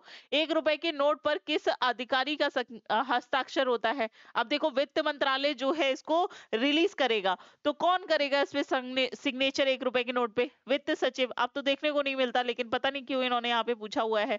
कब तक पूछेंगे, जो चीज है ही नहीं अब उसको खत्म करो, है ना। जब 1 रुपए के नोट आप लोग कहीं लेके चलते हो, किसी ने देखा है अभी तक? अभी हाल फिलहाल में किसी ने 1 रुपए का नोट देखा हो तो बताओ, मैंने तो नहीं देखा, कई लंबे समय से नहीं देखा है। 1 रुपए का सिक्का जरूर दिखता है, ठीक है, जो अपनी पहचान बदलता है, कभी किसी रंग किसी डिजाइन का हो जाता है, कभी किसी का, है ना। चलो खैर, यहाँ पे बात करें सिक्कों का मुद्रण जो है ये किसके द्वारा किया जाता है? तो मैंने आपको बताया था, सिक्कों का जो मुद्रण है ये भारत सरकार के द्वारा किया जाता है। जो नोट छपाई होती है वो आरबीआई के द्वारा किया जाता है। निम्न में से 100% तरलता जो है ये होती है, किस पे निर्भर होती है? तरलता जो है ये निर्भर करती है आपके नोट पे। ठीक है, जब जेब में नोट हो ना तो गर्मी आ जाती है इंसान में। भाई आज मेरी सैलरी आई है और आज मैं जितने पूरे महीने ख्वाब सजाए होते हैं, ये करूंगा वो करूंगा, फिर होती है खर्चे, है ना। तो जितनी ज्यादा आपकी पॉकेट में गर्मी होगी उतना ही ज्यादा आपके मिजाज बढ़ेंगे, चलो आज जाके मॉल से ये सारा सामान खरीद ले। और ये क्या करता है? लिक्विडिटी को डिसाइड कर देता है ना। और जब आपकी जेब में ज्यादा गर्मी हो जाती है, यानी कि पैसे ज्यादा होंगे, तो आप मार्केट में खरीद भी ज्यादा करेंगे, ज्यादा सामान खरीदेंगे, ज्यादा लोग खरीदेंगे, तो सामान में क्या आएगी? कमी आएगी। और जब सामान में प्रोडक्ट जो है उसमें कमी आएगी, तो उसका क्या कर दिया जाता है? उसकी वैल्यू को बढ़ा दिया जाता है। ठीक है, और जब वैल्यू बढ़ जाती है तो उसकी डिमांड कम हो जाती है। फिर लिमिटेड लोग जिनके पास जेब में पैसे हैं, वही खरीद पाते हैं, जो गरीब होता है वो तो नहीं खरीद पाता है ना। अभी एग्जाम्पल दिया था, तो बिल्कुल वही वही चीज है। तो तरलता जो है, ठीक है, इसी को क्या कहते हैं? तरलता। नोट जो है यहाँ पर होता है। भारत में पूर्ण स्वामित्व वाला प्रथम भारतीय बैंक जो है वो कौन सा था? पूर्ण स्वामित्व वाला प्रथम भारतीय बैंक जो है, याद करो, पंजाब नेशनल बैंक, है ना, पंजाब। और पहला वाणिज्यिक बैंक कौन सा है? ठीक है, रिजर्व बैंक ऑफ इंडिया की बात करें तो इसकी स्थापना कब की गई? 1935 में की गई थी। 1 अप्रैल 1935 को। हेडक्वार्टर कहाँ है? तो मुंबई में इसका हेडक्वार्टर है, ये भी ध्यान रखिएगा। स्वतंत्र भारत के पहले आरबीआई गवर्नर जो है, स्वतंत्र भारत के कौन थे? आपके सीडी देशमुख थे। ठीक है, कौन थे? सीडी देशमुख थे। अगला सवाल है, देश में 14 बैंकों के व्यवसायिक राष्ट्रीयकरण जो है ये कब किया गया था? इंपॉर्टेंट सवाल है, कई बार ये सवाल जो है आपसे पूछा गया है, तो याद रखिएगा ये कब किया गया? 1969 में किया जाता है, 19 जुलाई 1969 में किया जाता है। कौन करता है? तो किसके काल में होता है? तो प्रधानमंत्री इंदिरा गांधी के काल में होता है। अगला सवाल है कि आरबीआई का कार्य नहीं है नोटों का निर्माण करना, राजकोषीय नीति का संचालन, मुद्रा और प्रणाली का संचालन, मौद्रिक नीति का संचालन। ठीक है, तो यहाँ पर सही आंसर जो है वो क्या हो जाएगा? राजकोषीय नीति का संचालन। ठीक है, ये सरकार के द्वारा किया जाता है, ना कि आरबीआई के द्वारा। अगला सवाल है, अल्पकाल के लिए रिजर्व बैंक द्वारा जब वाणिज्य बैंक से उधार लिया जाता है तो वो क्या कहलाता है? यानी कि कम समय के लिए रिजर्व बैंक से क्या करते हैं? जो वाणिज्य बैंक होती हैं वो क्या करती हैं? कुछ पैसा उधार लेती हैं, तो उसको क्या कहा जाता है? तो यहाँ पर उसे कहा जाता है रिजर्व रेपो रेट। ठीक है, क्या होता है? रिजर्व रेपो रेट होता है। यहाँ पे एक चीज है कि आप देखोगे कि यहाँ पे क्या बोला गया है, रिजर्व बैंक द्वारा जब वाणिज्यिक बैंक से उधार लिया जाए, यानी कि आरबीआई उधार ले रही है किससे? बैंकों से, वाणिज्यिक बैंकों से। दो चीजें होती है, जब वाणिज्यिक बैंक आरबीआई से लेते हैं और एक समय आता है जब आरबीआई बैंकों से लेती है। तो जब बैंक आरबीआई से उधार लेते हैं, अब उधार क्यों लेंगे? कि मान लो कि कोई व्यक्ति है, वो अब तो ये चीजें बहुत ज्यादा होती है कि आप देखोगे कि आम नागरिक जो है जिसकी फिक्स सैलरी है, या वैसे भी आप देखो तो आजकल ज्यादातर चीजें आपको ईएमआई पे मिल जाती हैं। ठीक है, तो उसके लिए क्या करो कि चीजें खरीदनी है, ईएमआई पे ले लेते हैं, लोन ले लेते हैं बैंक से। तो भैया एक व्यक्ति गया बैंक से लोन लिया, बैंक के पास पैसा कहाँ से आ रहा है? तो वो क्या करता है, आरबीआई से लेता है। और जो आरबीआई की दर होती है उसी के आधार पर वो क्या करता है, जो व्यक्ति को वो लोन देता है उसकी दर को निर्धारित करता है। ठीक है, तो ये क्या है, एक साइकिल होती है। लेकिन एक समय ऐसा आता है जब व्यक्ति जो है वो क्या करता है, उसको पैसे की जरूरत नहीं है, वो लोन नहीं ले रहा है, तो या फिर क्लोज है, या फिर ये समझ लो कि हॉलीडे चल रहा है, तो उस समय आरबीआई क्या करती है, बैंकों से ले लेती है। तो जब बैंक, वाणिज्यिक बैंक आरबीआई से उधार लेते हैं तो उसको बोलते हैं रेपो दर। क्या बोलते हैं? रेपो दर बोलते हैं। और जब आरबीआई बैंकों से लेती ठीक है, बैंक से नहीं, बैंक ने किसने जैसे मान लो छोटा बच्चा जो है ना, वो अपने पापा से ले रहा है। पापा कौन हो गए? आरबीआई हो गए। तो पापा से जब पैसे लेता है तो उसको रेपो कहते हैं। लेकिन कभी कभी ऐसा होता है ना घर में कि भैया पापा पे पैसे नहीं है और पापा आके कहते हैं कि बेटा तुम दे दो, हम तुमको सैलरी आएगी तब दे देंगे। तो जब पापा बच्चे से मांगते हैं तो वो क्या हो जाते हैं, रिजर्व रेपो रेट हो जाता है। ठीक है, वो क्या हो जाता है, रिजर्व रेपो रेट हो जाता है। ठीक है, तो इसको यहाँ पर ध्यान रखेंगे। आगे बढ़ते हैं अगले सवाल पे। अगला सवाल है, जिस दर पर रिजर्व बैंक वाणिज्यिक बैंक को उधार देती है। अब रिजर्व बैंक क्या कर रही है, वाणिज्यिक बैंकों को उधार दे रही है ना। पापा किसको दे रहे हैं, बच्चे को उधार दे रहे हैं। ठीक है, तो उसको क्या कहते हैं, उसको बोलते हैं बैंक दर, जिस दर पे किया जाता है। ठीक है, तो ये बात की गई है, तो यहाँ पर आंसर क्या है आपका, बैंक दर हो जाएगी। अगला सवाल है, किस बैंक के राष्ट्रीयकरण के पश्चात उसे भारतीय स्टेट बैंक का दर्जा दिया गया? Imperial bank of India. ठीक है, पहले क्या था, एसबीआई का नाम था इंपीरियल बैंक ऑफ इंडिया, बाद में इसको एसबीआई घोषित कर दिया गया। राष्ट्रीयकरण किया गया कितने बैंकों का, 12 बैंकों का। ठीक है, अभी कितनी संख्या है, 14 बैंकों का किया गया था। अभी राष्ट्रीयकृत जो बैंकों की संख्या है ये कितनी है आपकी, आपकी 12 संख्या है। ठीक है, कितनी है, 12 बैंक जो है राष्ट्रीयकृत हैं। अगला है, भारत सार्वजनिक क्षेत्र का सबसे बड़ा वाणिज्यिक बैंक जो है वो कौन सा है? नाबार्ड, तो ये तो ग्रामीण बैंक है। State bank of India, ICICI, या यूनियन बैंक ऑफ इंडिया? तो यूनियन बैंक तो किसी भी हालत में नहीं हो सकता है। वाणिज्यिक बैंक में कौन सा है, स्टेट बैंक ऑफ इंडिया। और इसी में महिला बैंक को भी शामिल कर दिया गया, अगर याद आ रहा होगा आप लोगों को। अगला है कि भारत का पहला शेयर बाजार जो है वो कौन है, आपका बॉम्बे स्टॉक एक्सचेंज है। ठीक है, कौन सा है, बॉम्बे स्टॉक एक्सचेंज, जो कि एशिया का भी सबसे पहला स्टॉक एक्सचेंज है। ठीक है, इसके अलावा हम लोगों ने अन्य देशों के भी स्टॉक एक्सचेंज पढ़े थे, याद आ रहे हैं? निम्न में से कौन सा कथन शेयर बाजार के संबंध में असत्य है, गलत है? आपके ऑप्शन यहाँ पे 4 दिए हैं। बॉम्बे स्टॉक एक्सचेंज भारत का पहला शेयर मार्केट है, सही है। नेशनल स्टॉक एक्सचेंज की स्थापना फरमानी समिति की सिफारिश से हुई थी। तीसरा है, भारत में मान्यता प्राप्त शेयर बाजार जो है वो 2 ही है।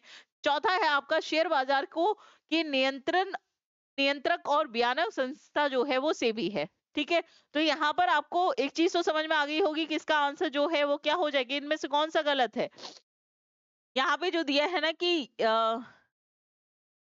भारत में मान्यता प्राप्त शेयर बाजार जो हैं ये 2 ही हैं, ऐसा नहीं है और भी हैं, लेकिन जो सबसे प्राचीन या पहले के हैं वो बॉम्बे स्टॉक एक्सचेंज और बॉम्बे और नेशनल स्टॉक एक्सचेंज है। ठीक है, और दोनों को कौन देखता है, सेबी देखता है, जिसको नियंत्रक और विनियामक संस्था भी कहते हैं, यानी security exchange board of India भी कहते हैं।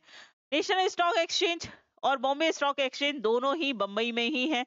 अगला सवाल है आपका कि शेयर बाजार के कारोबार को नियंत्रित और विनियमित करने का काम जो कौन करता है, अभी हम लोगों ने पढ़ा था सेबी करता है ना, सिक्योरिटी एक्सचेंज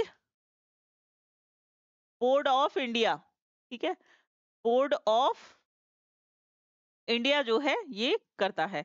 अगला सवाल है आपका कि बॉम्बे स्टॉक एक्सचेंज बीएसई का आधार जो है ये कौन सा है? ठीक है, तो यहाँ पर आंसर जो है सभी का क्या हो जाएगा, जल्दी से बताएंगे।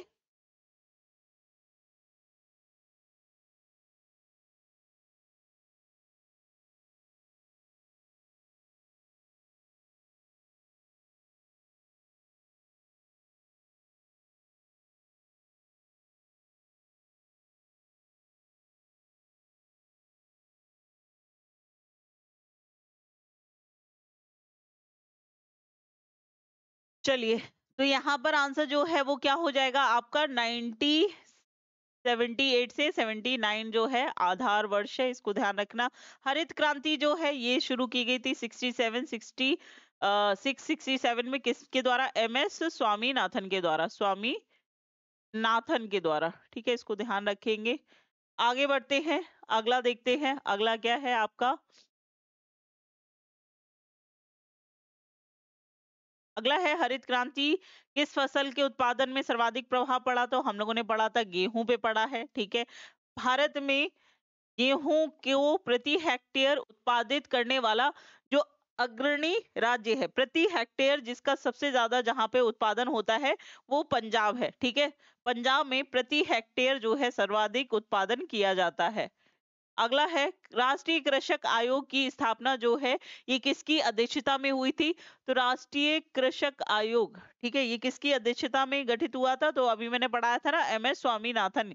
ये आपके जो अभी हमने थ्योरी पढ़ी थी उसमें है। अगला सवाल है यहाँ पर, विश्व में गेहूं उत्पादन में भारत का कौन सा स्थान है? तो याद रखिएगा, भारत जो है विश्व में दूसरा स्थान है। पहले स्थान पे कौन है आपका? दूसरा स्थान है। पहले स्थान पे कौन है, कमेंट करके बताइए। अगला है नीली क्रांति जो है ये किससे संबंधित है? तो समुद्र उत्प अगर हम पेट्रोलियम की बात करें तो इसको ब्लैक रिवॉल्यूशन बोलते हैं। मछली जो है ये ब्लू होती है। ठीक है, मछली जल की रानी है।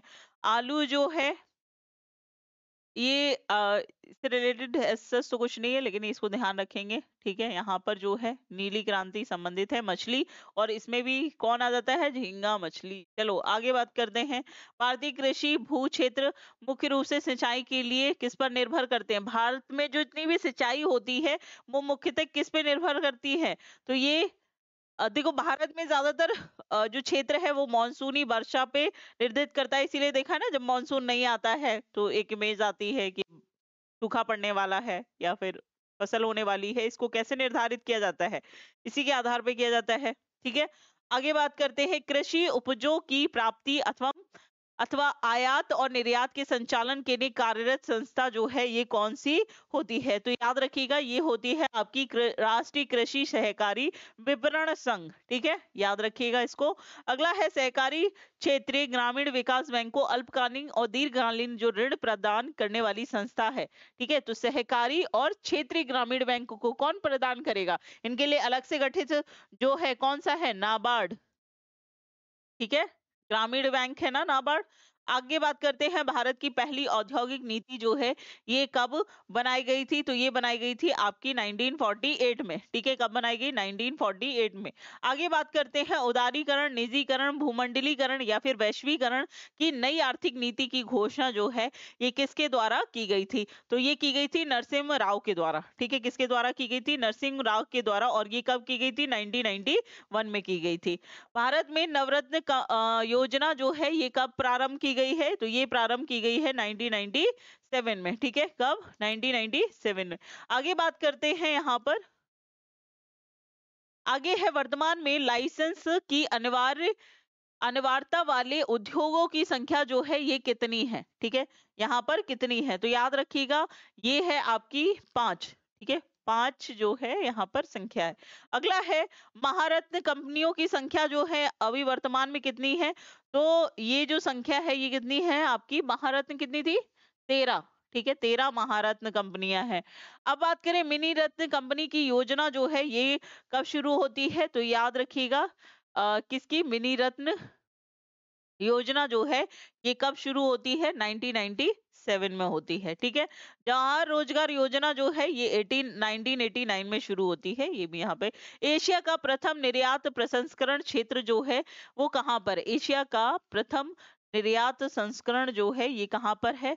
तो ये है आपका कांडला, ठीक है। और ये क्या है, ये एफटीए के अंदर आता है, फ्री ट्रेड अग्रीमेंट के अंदर आता है, ठीक है। यहाँ से मुफ्त व्यापार जो है किया जाता है। कांडला पोर्ट कहाँ है, गुजरात में।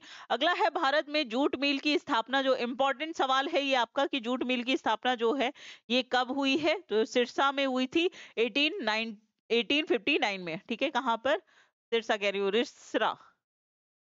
अगला है मेक इन इंडिया प्रोग्राम जो है भारत सरकार के द्वारा, आपको याद है जब सरकार, केंद्र सरकार जो आई थी बन के, है ना, उसी के द्वारा कब शुरू किया गया था, ये किया गया था सितंबर 2014 में, ठीक है। आगे बात करते हैं, निम्न में से भारी उद्योग के अंतर्गत कौन आता है, भारी उद्योग, ठीक है।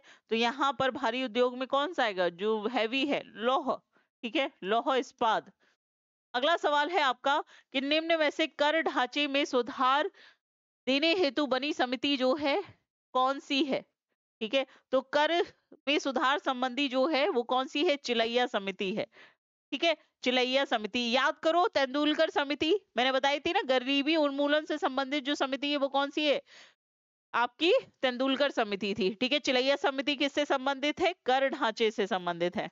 अगला सवाल है, सरकार द्वारा एक राष्ट्र एक कर, ठीक है, यहाँ पर एक राष्ट्र एक कर होगा ना, ये कॉमा गलत लग गया, कि एक संकल्पना का आधार राष्ट्रीय स्तर पर लागू किया गया है, एक राष्ट्र एक कर। तो एक राष्ट्र एक कर पे ही तो जीएसटी लेकर आए थे, गुड्स एंड सर्विस टैक्स, है ना। गुड्स एंड सर्विस टैक्स कब लागू किया गया, तो 1 जुलाई, हाँ 1 जुलाई 2017 से इसको लागू किया गया था, ठीक है, याद कर लीजिए। अगला है, देश के औद्योगिक प्रतिष्ठानों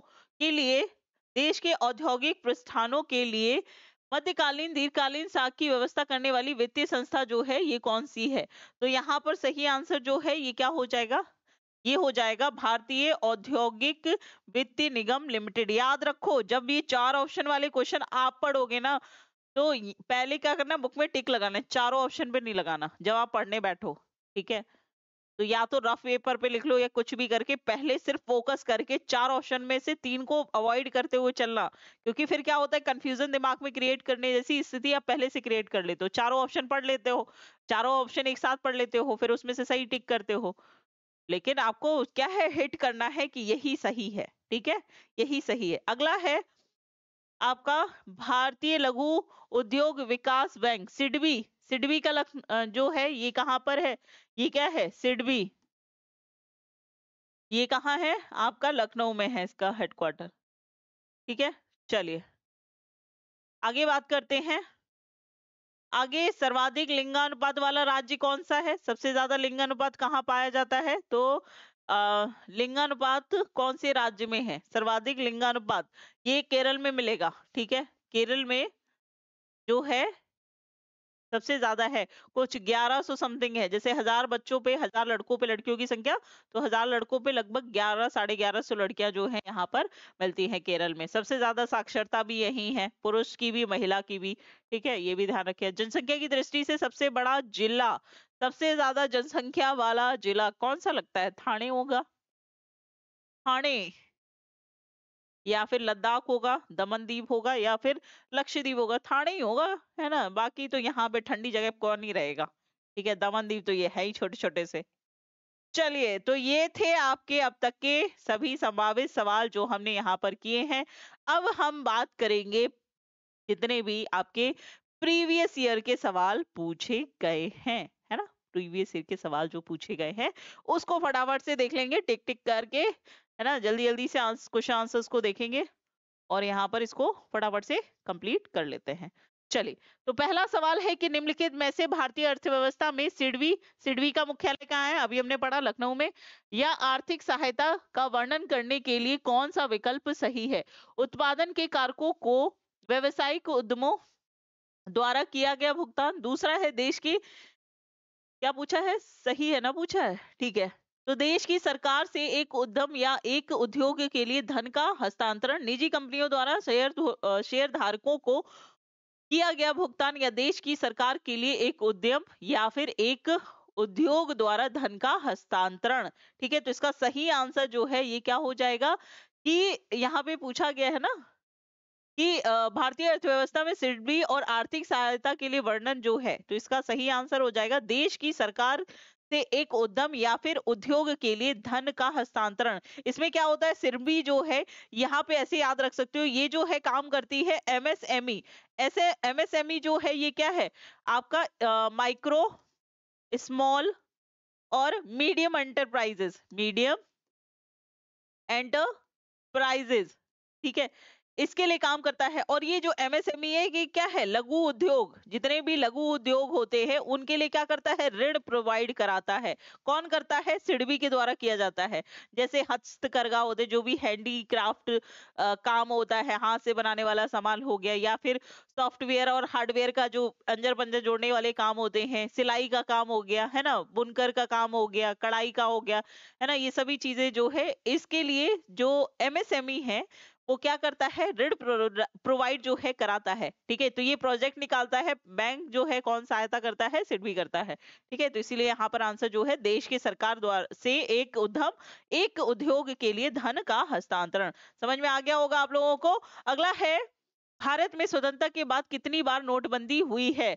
बताओ भैया, नोटबंदी कितनी बार हुई है? 2 बार हुई है। ठीक है, अगला सवाल है आपका, अगला सवाल है कि महिला और बाल विकास मंत्रालय के अनुसार निम्नलिखित में से कौन सा विकल्प महिला सशक्तिकरण कार्यक्रम का हिस्सा बनने वाली योजनाओं के संदर्भ में गलत है? ठीक है, यहाँ पे क्या पूछा है, गलत है। तो यहाँ पर आयुष्मान भारत योजना, आयुष्मान भारत योजना जो है ये स्वास्थ्य से संबंधित योजना है। ठीक है, इसलिए यहाँ पर ये गलत है। बेटी बचाओ ये भी महिला से स्वधार गृह, ये सभी किससे है, महिला से संबंधित योजनाएं हैं। जीएसटी के दोहरे मॉडल को किस देश से चुना गया है? जीएसटी जो हम यहाँ पर अभी लागू किए हैं, ये जो कॉन्सेप्ट है ये कहाँ से लिया गया है? ये लिया गया है कनाडा से। अगला सवाल है आपका कि भारतीय मुद्रा में 2000 के नोट का आकार जो है ये कितना होता है? मतलब ठीक है, ये सवाल भी याद कर लो भैया, कितना होता है, शायद पूछ ले, अब तो नोट भी नहीं चलते हैं। अगला सवाल है, उस क्वेश्चन पूछा गया है 20 में, तब तो चल ही रहे थे। तो जीएसटी जो है के तहत सामानों को व्यवस्थित तरीके से वर्गीकृत वर्गीकृत करने के लिए निम्न में से किसका उपयोग करता है? ठीक है, तो जीएसटी जो है ये किसका उपयोग करता है? ये करता है आपका HSN का। ठीक है, ये इस कोड का यूज करता है। ठीक है, अगला सवाल है आपका, देखो कुछ क्वेश्चन तो ऐसे आते हैं जो कि आप कितना भी कर लो, थोड़ा बहुत तो बिल्कुल आउट ऑफ द बॉक्स आएंगे, तो उसको आप कुछ कर नहीं सकते, लेकिन इसको ध्यान रखेंगे। चलिए,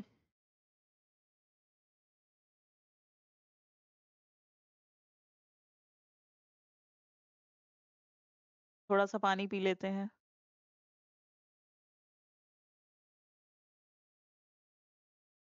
ठीक है, ये क्वेश्चन आप लोग पढ़ो कि भारत सरकार का अधिकृत निकाय अपेडा कृषि क्षेत्र के निम्नलिखित में से किस पक्ष से संबंधित है? समुद्री खाद्य पदार्थों का विपणन, कृषि व्यापार क्षेत्र सृजन, प्रसंस्कृत उत्पादकों का निर्यात, या कृषि व्यवस्था अर्थव्यवस्था को पुनर्जीवित करना। ठीक है, तो इसका सही आंसर जो है ये क्या हो जाएगा आपका, कि अपेडा।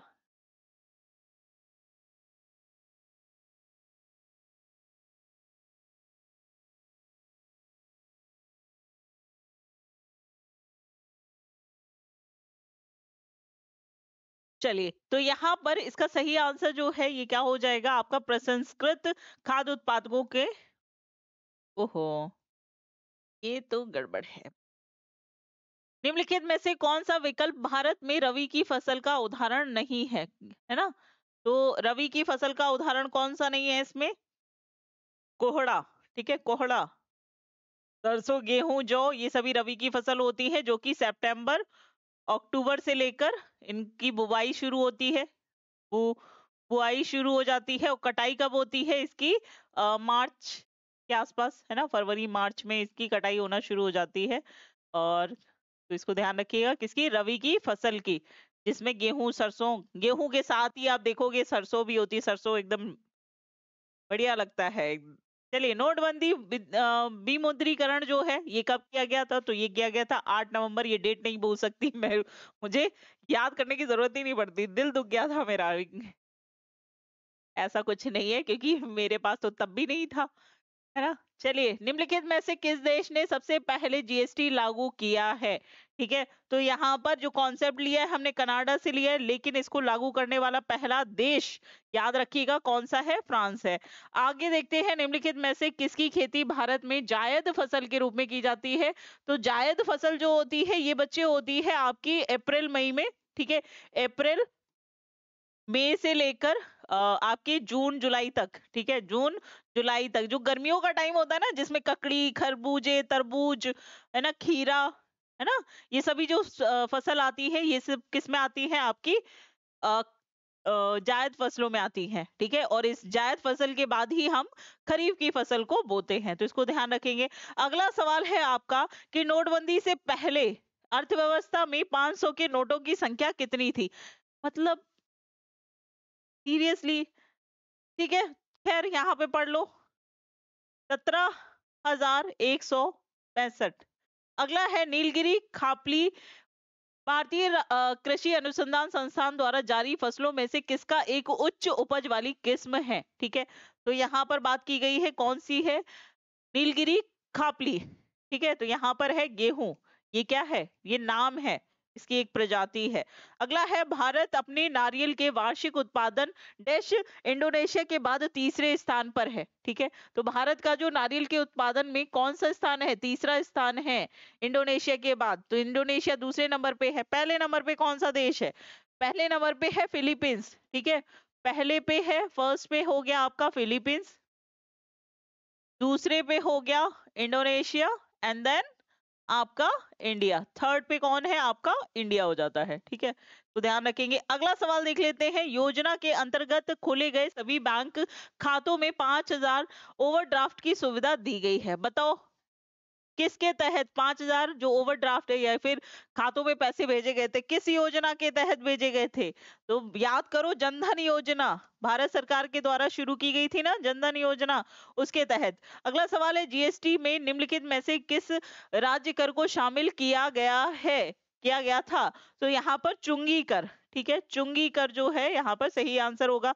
अगला सवाल है आपका कि वर्जिन कुरियन को डैश के लिए द्वारा राष्ट्रीय डेयरी विकास बोर्ड के अध्यक्ष के रूप में नामित किया गया था, ठीक है? किसने नामित किया था? वर्गीस कुरियन, जिनके द्वारा आपका व्हाइट रेवोल्यूशन जो है यहाँ पर किया गया था। तो कौन थे भैया? आपके गुलजारी लाल नंदा।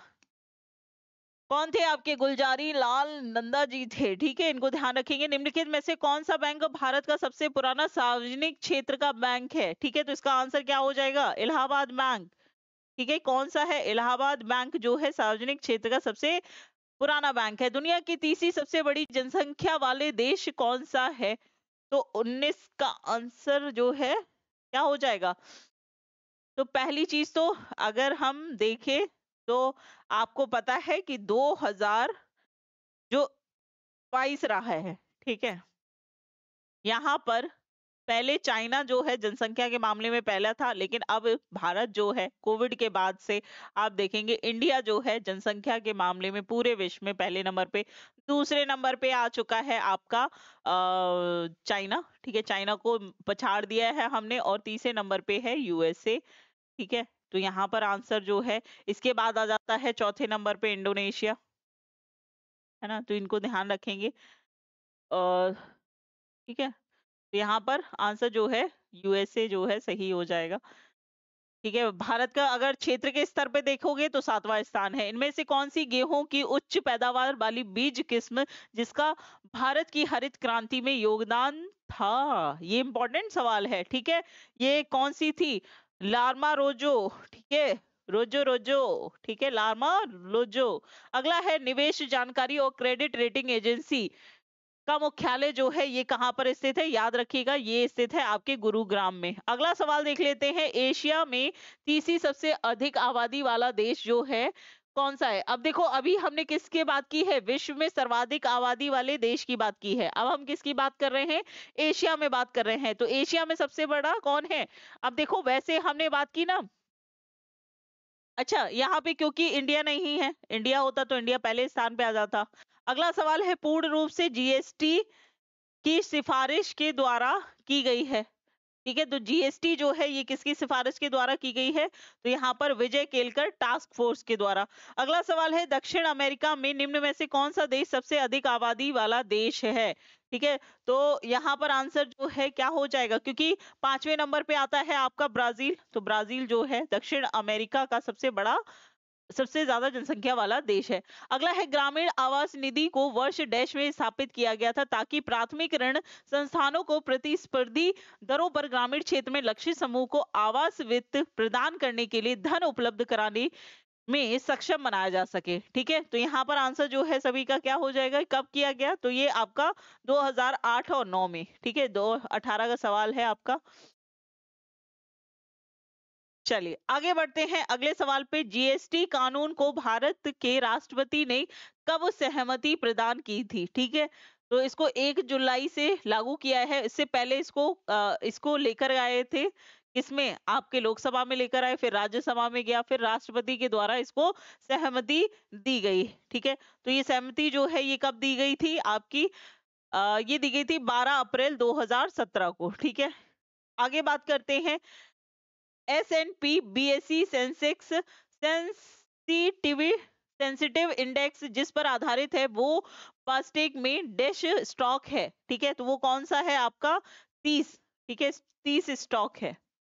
अगला देख लेते हैं, भारतीय रिजर्व बैंक की स्थापना जो है ये किस वर्ष की गई है? 1935 में, हमने अभी देखा था। ठीक है, अप्रैल 15 अप्रैल को। अगला सवाल है, पहले भारतीय राज्य का नाम बताइए जिसके प्रत्येक परिवार में कम से कम एक सदस्य के पास बैंक खाता है। ठीक है, तो ये अभी रिपोर्ट जो आई थी उसके आधार पर केरल जो है, सबसे ज्यादा पढ़े लिखे लोग हैं तो ये सब चीजों को बहुत अच्छे से जानते हैं कि क्या क्या चीजें इंपॉर्टेंट है। बागान फसल नहीं है, बागानी फसल की अगर हम बात करें तो इनमें से कौन सी नहीं है? मोटे अनाज जो है बागानी फसल में नहीं आते, चाय, कॉफी, काजू। ठीक है, और ये किस प्रकार की, ये तीनों जो हैं ये लेटेराइट मृदा की क्या है? फसलें हैं। याद रखना, पूछ लिया जाता है। तूर दाल जो है ये किसे कहते हैं? अरहर की दाल को कहते हैं। अगला है आपका, नेशनल स्टॉक एक्सचेंज का मुख्यालय कहाँ है? मुंबई में है। ठीक है, अगला सवाल है आपका, योगक्षम महाम्याम जो है किसका आदर्श वाक्य है?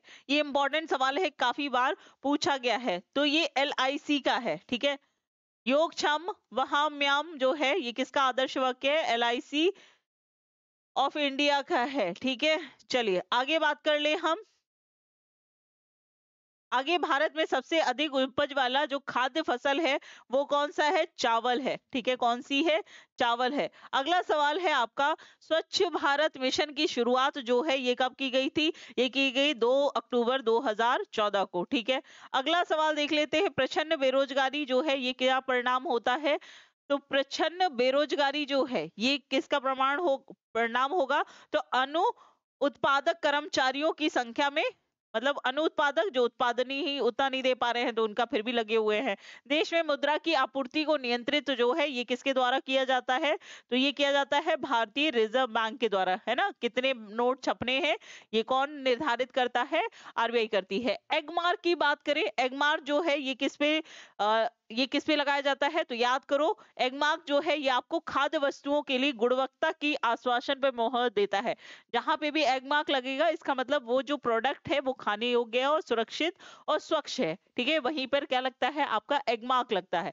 अगला सवाल है कि रुपए किसका चिन्ह है? ठीक है, ये भारतीय रुपए का है ना। बहुत ही आसान सा सवाल पूछा गया है। अगला सवाल है, भारत में कितने वर्षों के अंतराल के बाद जनगणना की जाती है? तो 10 सालों के बाद की जाती है। अभी हम 2011 की जनगणना को फॉलो कर रहे हैं जो कि 15वीं जनगणना है। ठीक है, और जनगणना को सबसे पहले आप देखोगे 1872 में मेयो के द्वारा एक ट्रायल के रूप में इसकी शुरुआत की गई थी। ठीक है, लेकिन ये 10 सालों की नहीं थी। 1881 में आते हैं आपके रिपन जो कि क्या करते हैं, 10 सालों की जनगणना की शुरुआत करते हैं, जिसको हम आज तक फॉलो करते आ रहे हैं। अगला सवाल है, 50 रुपए के नोट पर किसके हस्ताक्षर होते हैं? 50 रुपए के नोट पर किसके हस्ताक्षर होंगे? गवर्नर के। 1 रुपए पर 1 रुपए की छपाई जो है कौन देखता है? वित्त मंत्रालय देखता है, और उसपे वित्त सचिव के ही सिग्नेचर होते हैं। किसपे? 1 रुपए के नोट पे। अगला सवाल है आपका, एशियन डेवलपमेंट बैंक का मुख्यालय जो है, हेडक्वार्टर जो है, ये कहां पर स्थित है? इंपॉर्टेंट सवाल है। ये फिलीपींस की राजधानी मनीला में है। ठीक है, मनीला में है आपका एशियन डेवलपमेंट बैंक। संघाई कॉर्पोरेशन का जो मुख्यालय है वो कहाँ है? बता दो। किसके निर्यात से भारत की निर्यात आय में सर्वाधिक वृद्धि होती है? भारत क्या ऐसा सबसे ज्यादा निर्यात करता है जिससे सबसे ज्यादा इनकम होती है? तो भैया रत्न आभूषण। ठीक है, भारतीय लोगों को गहने जेवरात ये सब बहुत पसंद है, तो यही यहाँ पर इम्पोर्टेंट है। अगला सवाल है आपका, विश्व व्यापार संगठन WTO स्थापित जो है ये कब किया गया? ये किया गया आपका 1995 में। ठीक है, WTO जो है, वर्ल्ड ट्रेड ऑर्गेनाइजेशन जो है, इसका गठन कब किया गया आपका? अगला सवाल है, सुमेलित करना है। सोयाबीन का सबसे ज्यादा उत्पादन, कपास का, केरल का, काली मिर्च का। ठीक है, तो बहुत ही आसान सा है ये। जूट जो है सबसे ज्यादा नदी वाले क्षेत्र में होता है, इसलिए पश्चिम बंगाल में। सोयाबीन जो है मध्य प्रदेश में होता है। कपास की बात करें तो ये गुजरात में। कपास जो है काली मृदा वाले क्षेत्र में होता है। काली मृदा या फिर रेगूर मृदा भी जो कहते हैं, रेगूर रेगूर मृदा। ठीक है, वहां पे होती है। और काली मिर्च जो है मसालों के लिए, मसालों की टोकरी भी किसे कहा जाता है? केरल। तो यहाँ पे आपके ऑप्शन हो जाएंगे 1 2 4 3, 1 2 4 3। यहाँ पे सी ऑप्शन जो है आपका राइट आंसर हो जाएगा।